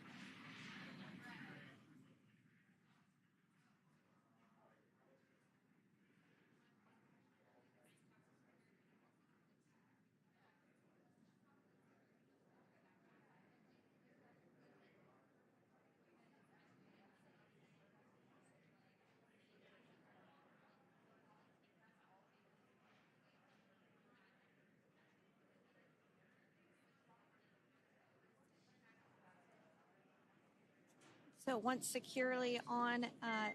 Welcome aboard the recovery vessel. Recovery personnel are completing final checks and stand by for translation to the egress platform. Freedom copies. Great news there, letting us know that Dragon Freedom has been successfully recovered from the water's surface. If you've just joined us, we had an on-time splashdown at 5:57 p.m. Eastern Time, and we can now see that the water recovery operations are continuing to progress. The nest where the Dragon spacecraft is located is going to get moved forward. This will happen after one of the recovery crew members does some checks, and we'll also see some hosing.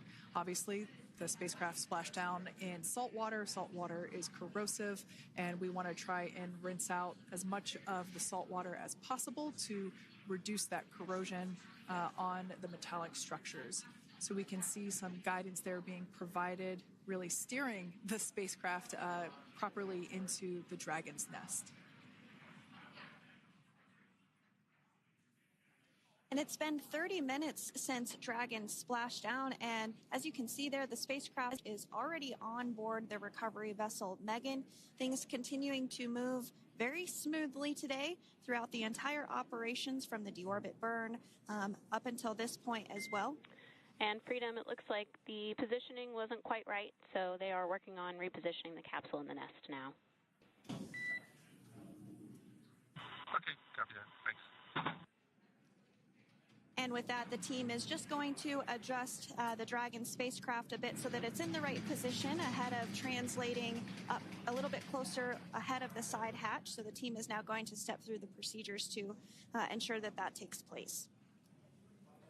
While Dragon does fly itself autonomously, it clearly is unable to park itself autonomously. We want to make sure that the Dragon capsule is properly seated there in that nest.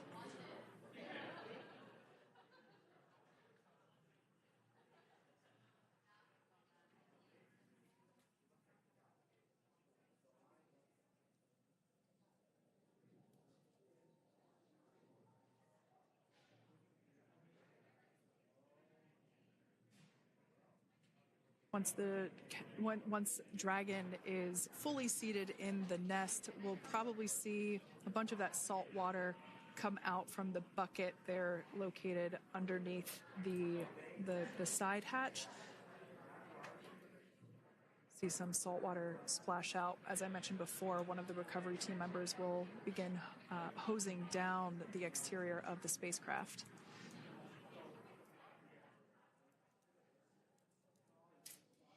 So you are continuing to get some great live views on your screen of Crew 9, which includes NASA astronauts Nick Hague, Suni Williams, Butch Wilmore, and Roscosmos cosmonaut Aleksandr Gorbunov, who splashed down off the coast of Tallahassee, Florida, 2:57 p.m. Pacific time this afternoon. Now working to get that spacecraft situated in the nest. Just making some final adjustments and tweaks to ensure that it's nice and secure.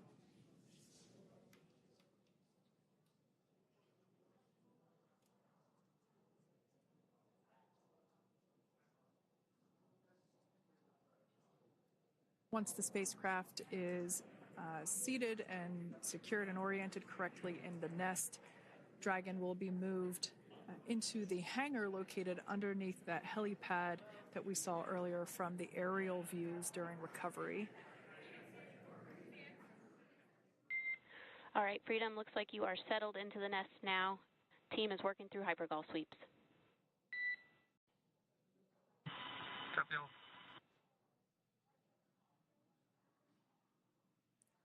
Call out there telling us that the recovery team is doing the second round of those hypergolic sweeps. This helps ensure that everyone, all the recovery team members that are located basically right where this camera is located on, towards the forward end of the recovery vessel, that they will all be safe once the spacecraft is translated forward. So we're just doing some additional steps to make sure that the hypergolic propellant that is utilized for maneuvering the Dragon capsule while on orbit, making sure that none of those vapors are still present on the exterior of the capsule. That's right. And there are a variety of individuals on board the boat that help with recovery operations. Not only do we have the recovery personnel that you see here, but we also have a doctor that will check out the crew members as standard procedure.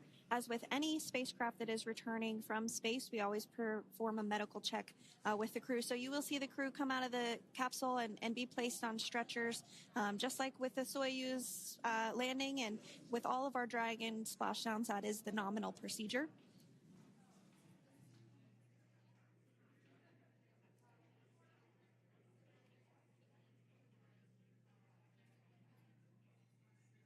We'll stand by to see Dragon Freedom translate or scooch up a little bit closer to the camera angle that we're seeing right here. And then teams will step through procedures to get that side hatch opened. You see it right in the dead center of your screen there. It's kind of that rectangular shape. It has not been opened since Crew 9, which include Nick Hague and Aleksandr Gorbunov, launched back in September from the Kennedy Space Center in Florida. So that will be the very first time that hatch is opened. Once docked to the International Space Station, crew enter through the top hatch, which was where the nose cone is now closed. That's the hatch that they actually utilize to go ahead and get inside the International Space Station.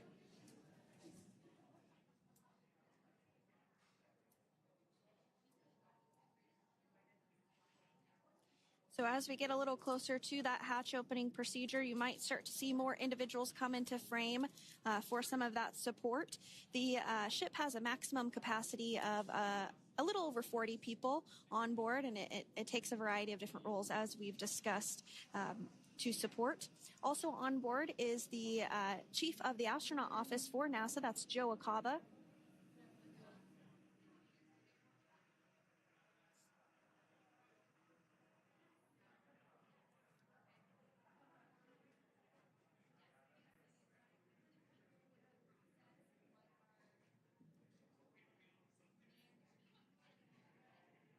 Now, while we are standing by for translation of the Dragon spacecraft to the platform there, the recovery platform that we see in the foreground, it is important to note that Nick, Suni, Butch, and Aleksandr will be getting assistance from the recovery teams while exiting the spacecraft. This is the same process for any returning long-duration crew members. As you could imagine, returning to a gravity environment can wreak havoc on our vestibular system, which is responsible for maintaining balance and motion. Of course, safety is our number one priority with this operation, so we'll see the crew members helped out of the spacecraft one by one, and they will be assisted the few feet to the medical quarters aboard the boat. And on board Dragon are three veterans space flyers. That includes Nick Hague, the commander, as well as Butch Wilmore and Suni Williams. Aleksandr Gorbunov is completing his very first space flight on this mission, and he completed 171 days in space along with Nick Hague.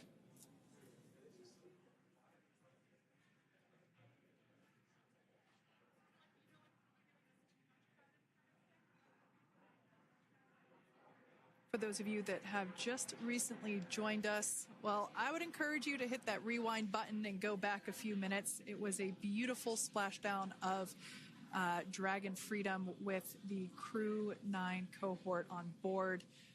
They had an on-time splashdown at 5:57 p.m. Eastern Time, 2:57 p.m. Pacific Time. We can see that the spacecraft... Freedom translation is in progress.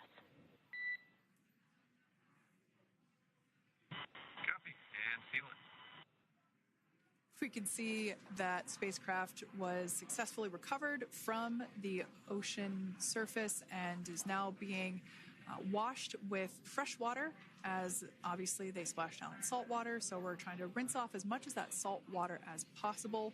And we can see the spacecraft continuing to move closer and closer to that recovery deck. Freedom, the crew is working on side hatch opening now. Expect hatch open in about 2 minutes. Okay, copy that. And Kira, just wanted to say that you guys, you and the team did an awesome job, both uphill and downhill. Just really, really impressed. Thank you. Thanks, Nick. It's been an honor. This is a pretty exciting moment coming up. We are working to open the side hatch. One thing that may not be obvious from, just looking at the spacecraft here is that this side hatch that we're about to open, the last time it was open was when this spacecraft was at the launch pad. This side hatch is what is used for initial capsule ingress and final capsule egress, but all comings and goings from the spacecraft while it is on board the space station are from the forward hatch, which is located at the top of the spacecraft under that nose cone. So this is a pretty exciting moment because it will be the crew's first breath of fresh air since boarding their ships at the start of their journeys last year. And the very first person that will have the opportunity to say hello to the crew once that hatch is open is a SpaceX medical recovery personnel representative. Then we'll see procedures take place to remove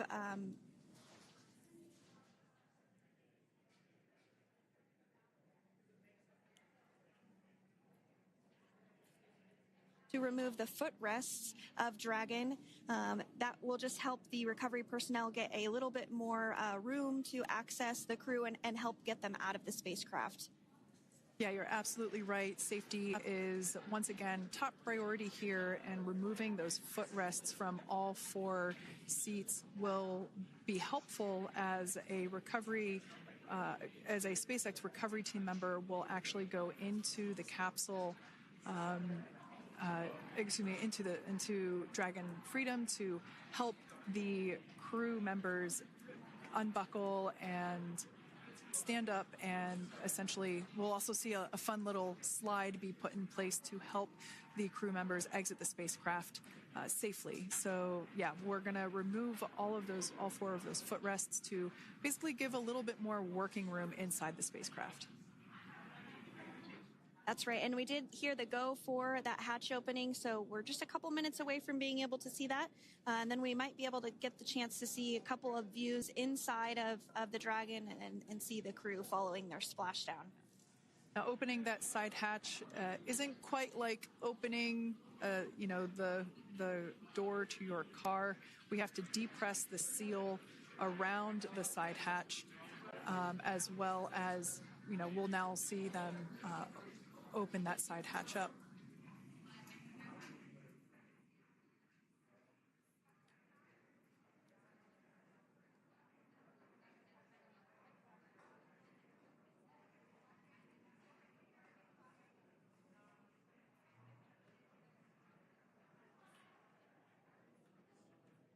And there you have it. The side hatch is open for the first time since September.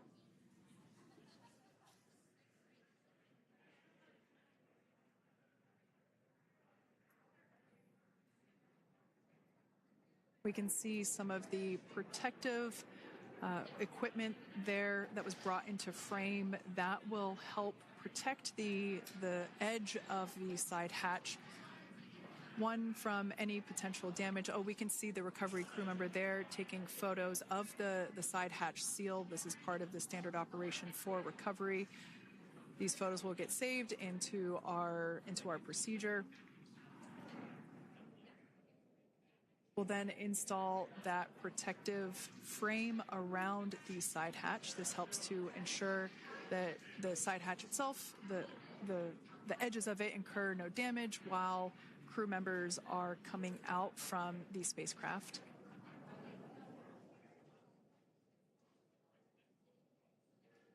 If you missed it, there was also a recovery team member that went inside. So there are now 5 people on board the Dragon spacecraft.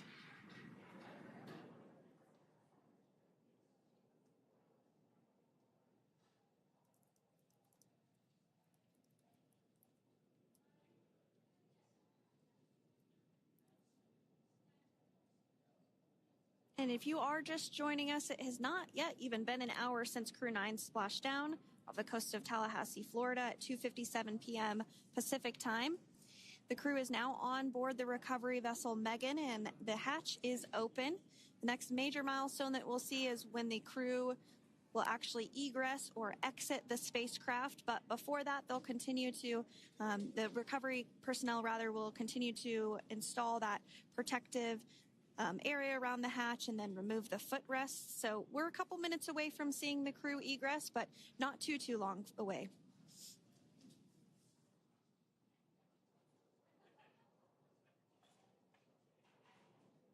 We'll probably see those footrests being handed out here in the near future, as I mentioned before. Oh, of course, we got to get a well-documented photo of the moment. Although we can't see it from here, I'm pretty sure there are 4 smiles on board right now. And we did hear that report out from the commander, Nick Hague, following splashdown, that there were four smiles as far as he could see. Yeah, capsule full of grins. Now, generally speaking... And there we do see Crew 9, some happy waves, smiles all around back on Earth.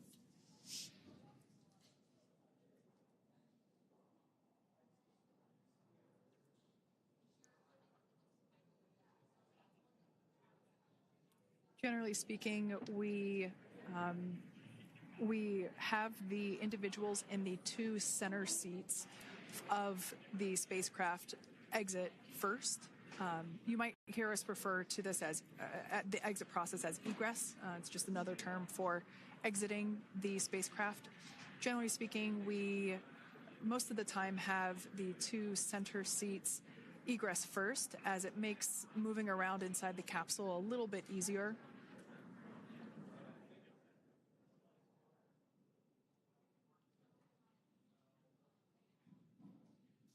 We can see the tablets that were previously located on the upper leg of the crew members. We can see those being handed out to the recovery team. Those were taken off prior to the entry phase, to spacecraft reentry. Those had to be stored and secured prior to dynamic operations.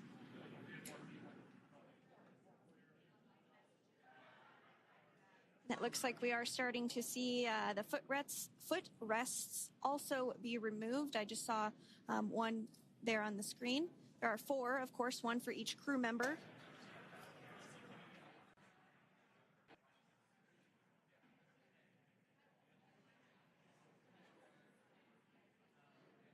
Those footrests are made out of carbon fiber and are actually sized appropriately for each crew member, as everybody has different measurements and different leg lengths.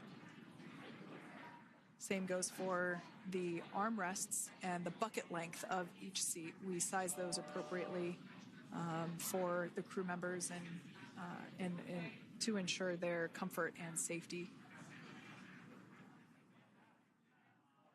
I believe we just saw the little ramp that is used to help slide the crew members out from inside the spacecraft.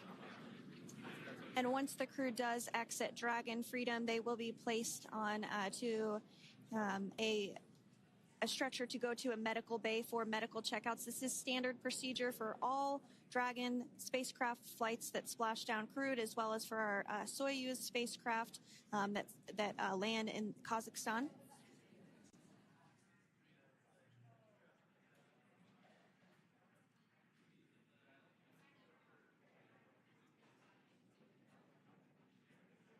We could see the exterior of Dragon Freedom quite clearly in this shot, and it's such a beautiful sight.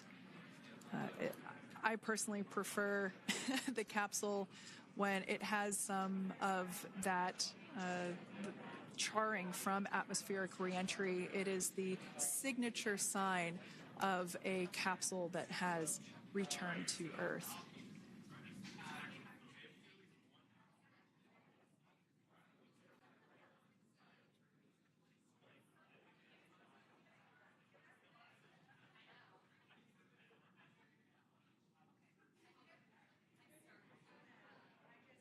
Continuing to stand by for our first crew member to egress or exit for Dragon Freedom following their splashdown at 2:57 p.m. Pacific time. Dragon undocked from the International Space Station at 10:05 p.m. Pacific just yesterday, so it was about 17 hours of phasing.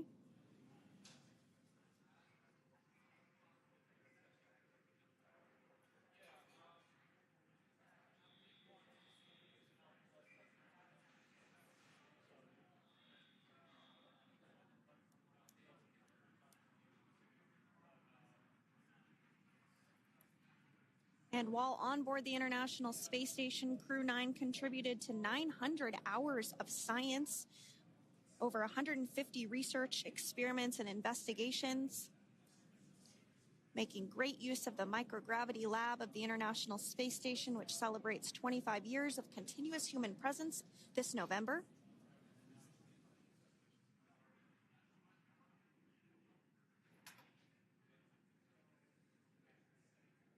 Looks like we're about to get our first crew member here upon egress of the Dragon spacecraft.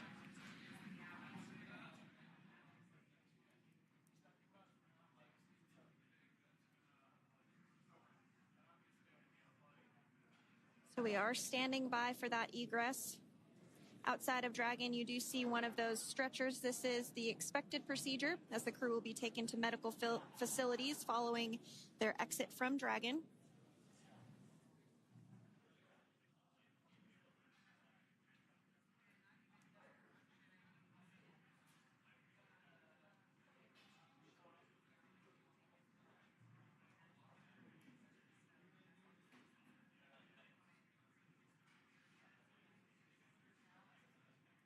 We can see folks on board clapping as our first crew member.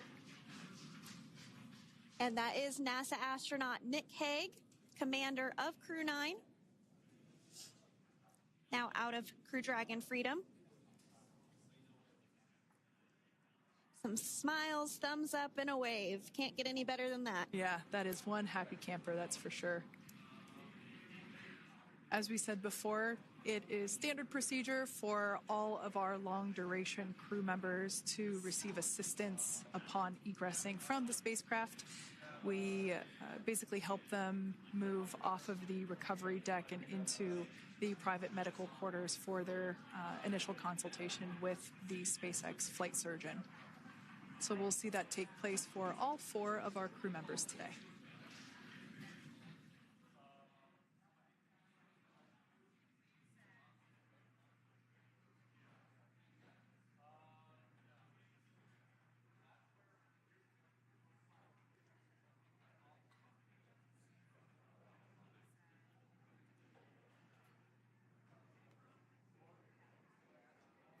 And we are standing by for the next crew member to exit Freedom.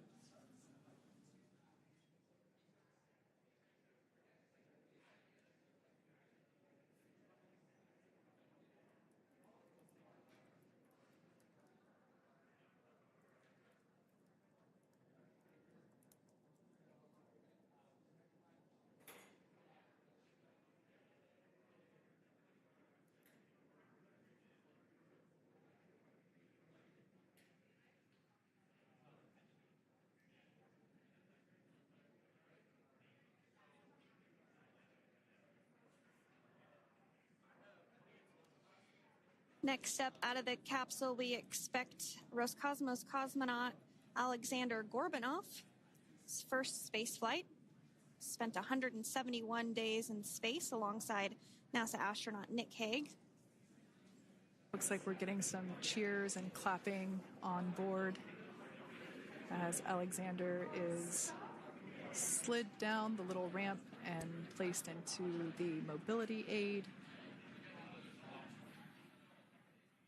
Once again, big smile.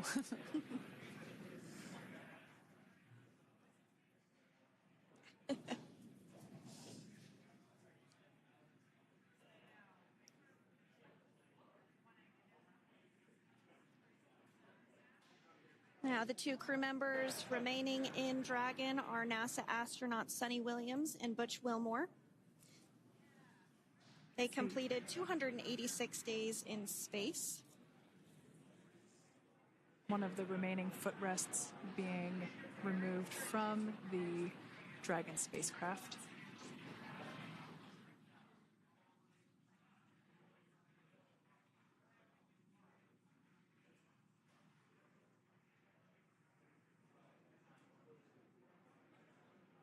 As I said before, we generally try to have the crew members that are located in the 2 center seats aboard Dragon, and we like to have them egress first if possible, as it creates a little bit more movable working room inside the spacecraft.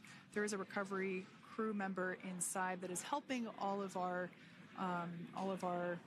Crew 9 crew egress or exit from the spacecraft.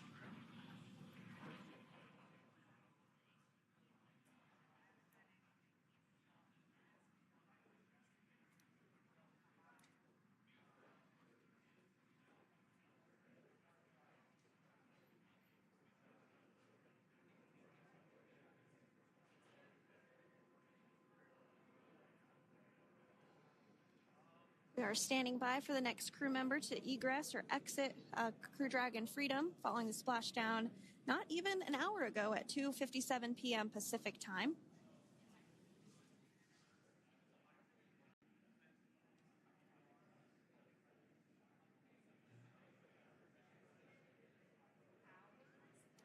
Really have the recovery operations down pretty quick at this point. Yeah, it's pretty incredible to think that, just 5 years ago when we were doing the initial demonstration missions of the Dragon for Crew Dragon, that now we're under about 30 minutes for, to retrieve the spacecraft from the water, and just several minutes here while it's been on board and to get everyone really to get that side hatch open.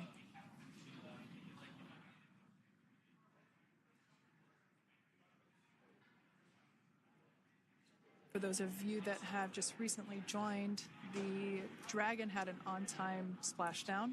Oh, it looks like we're getting our next crew member here. That is none other than Suni Williams. Big smile, big waves.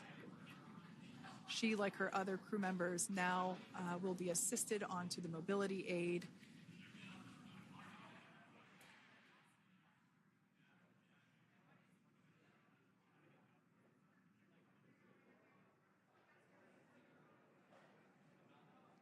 There we have it, some waves, some thumbs up, and some smiles. Definitely seems to be a theme among all recovery operations. Absolutely. And of course, that leaves NASA astronaut Butch Wilmore inside Dragon in seat 4.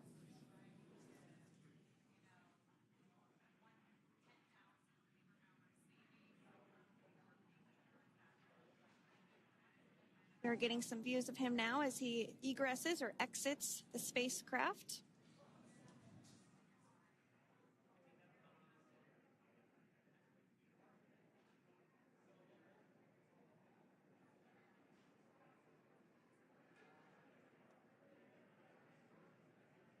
Once again, some elation and cheers there from Butch Wilmore. As we mentioned before, returning to Earth coming from a microgravity environment can wreak havoc on the body. So it is customary and just standard procedure for all of our long-term space residents to get assistance once they are back on board the recovery vessel.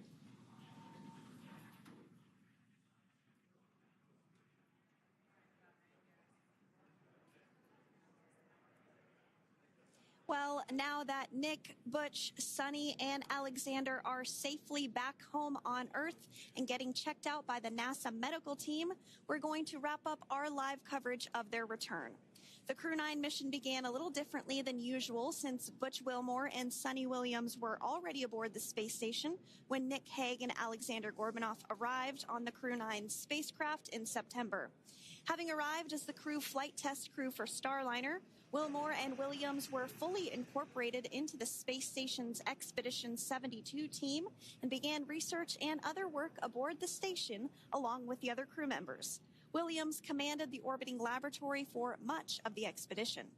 After a successful liftoff and separation from Falcon 9, Nick and Aleksandr made a short flight on board Dragon to the International Space Station.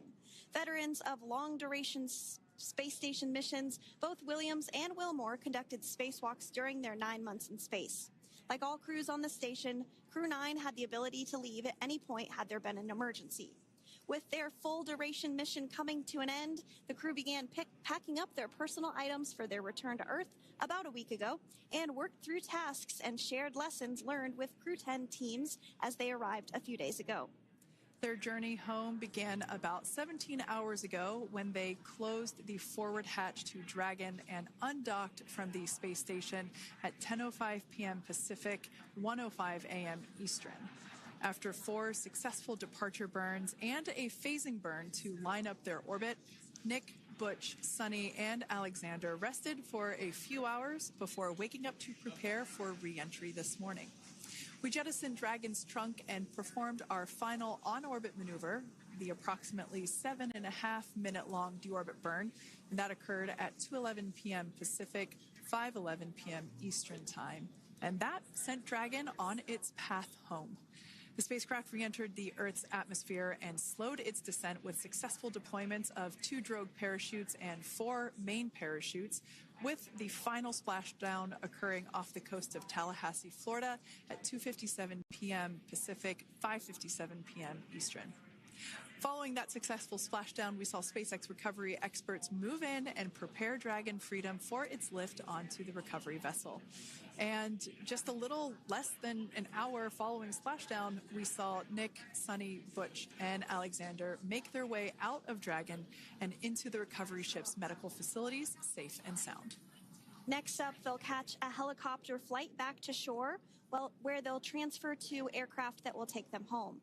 The astronauts will take a NASA plane for the short flight back to Houston, where they'll be reunited with family and friends to bring an end to this mission.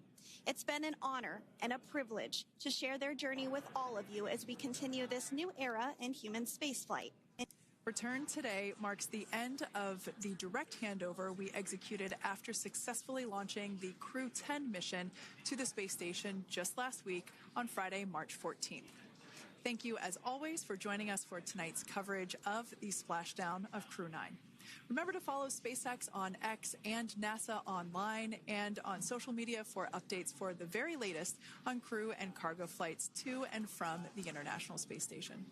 And we'll continue to share the progress of Nick, Suni, Butch, and Aleksandr on social media as they travel back home. We do also have a post-splashdown media briefing coming up at approximately 4:30 p.m. Pacific, 7:30 p.m. Eastern, where leadership will share a final update as we conclude this successful mission. So, from all of us at NASA and SpaceX, welcome home, Crew 9. So long.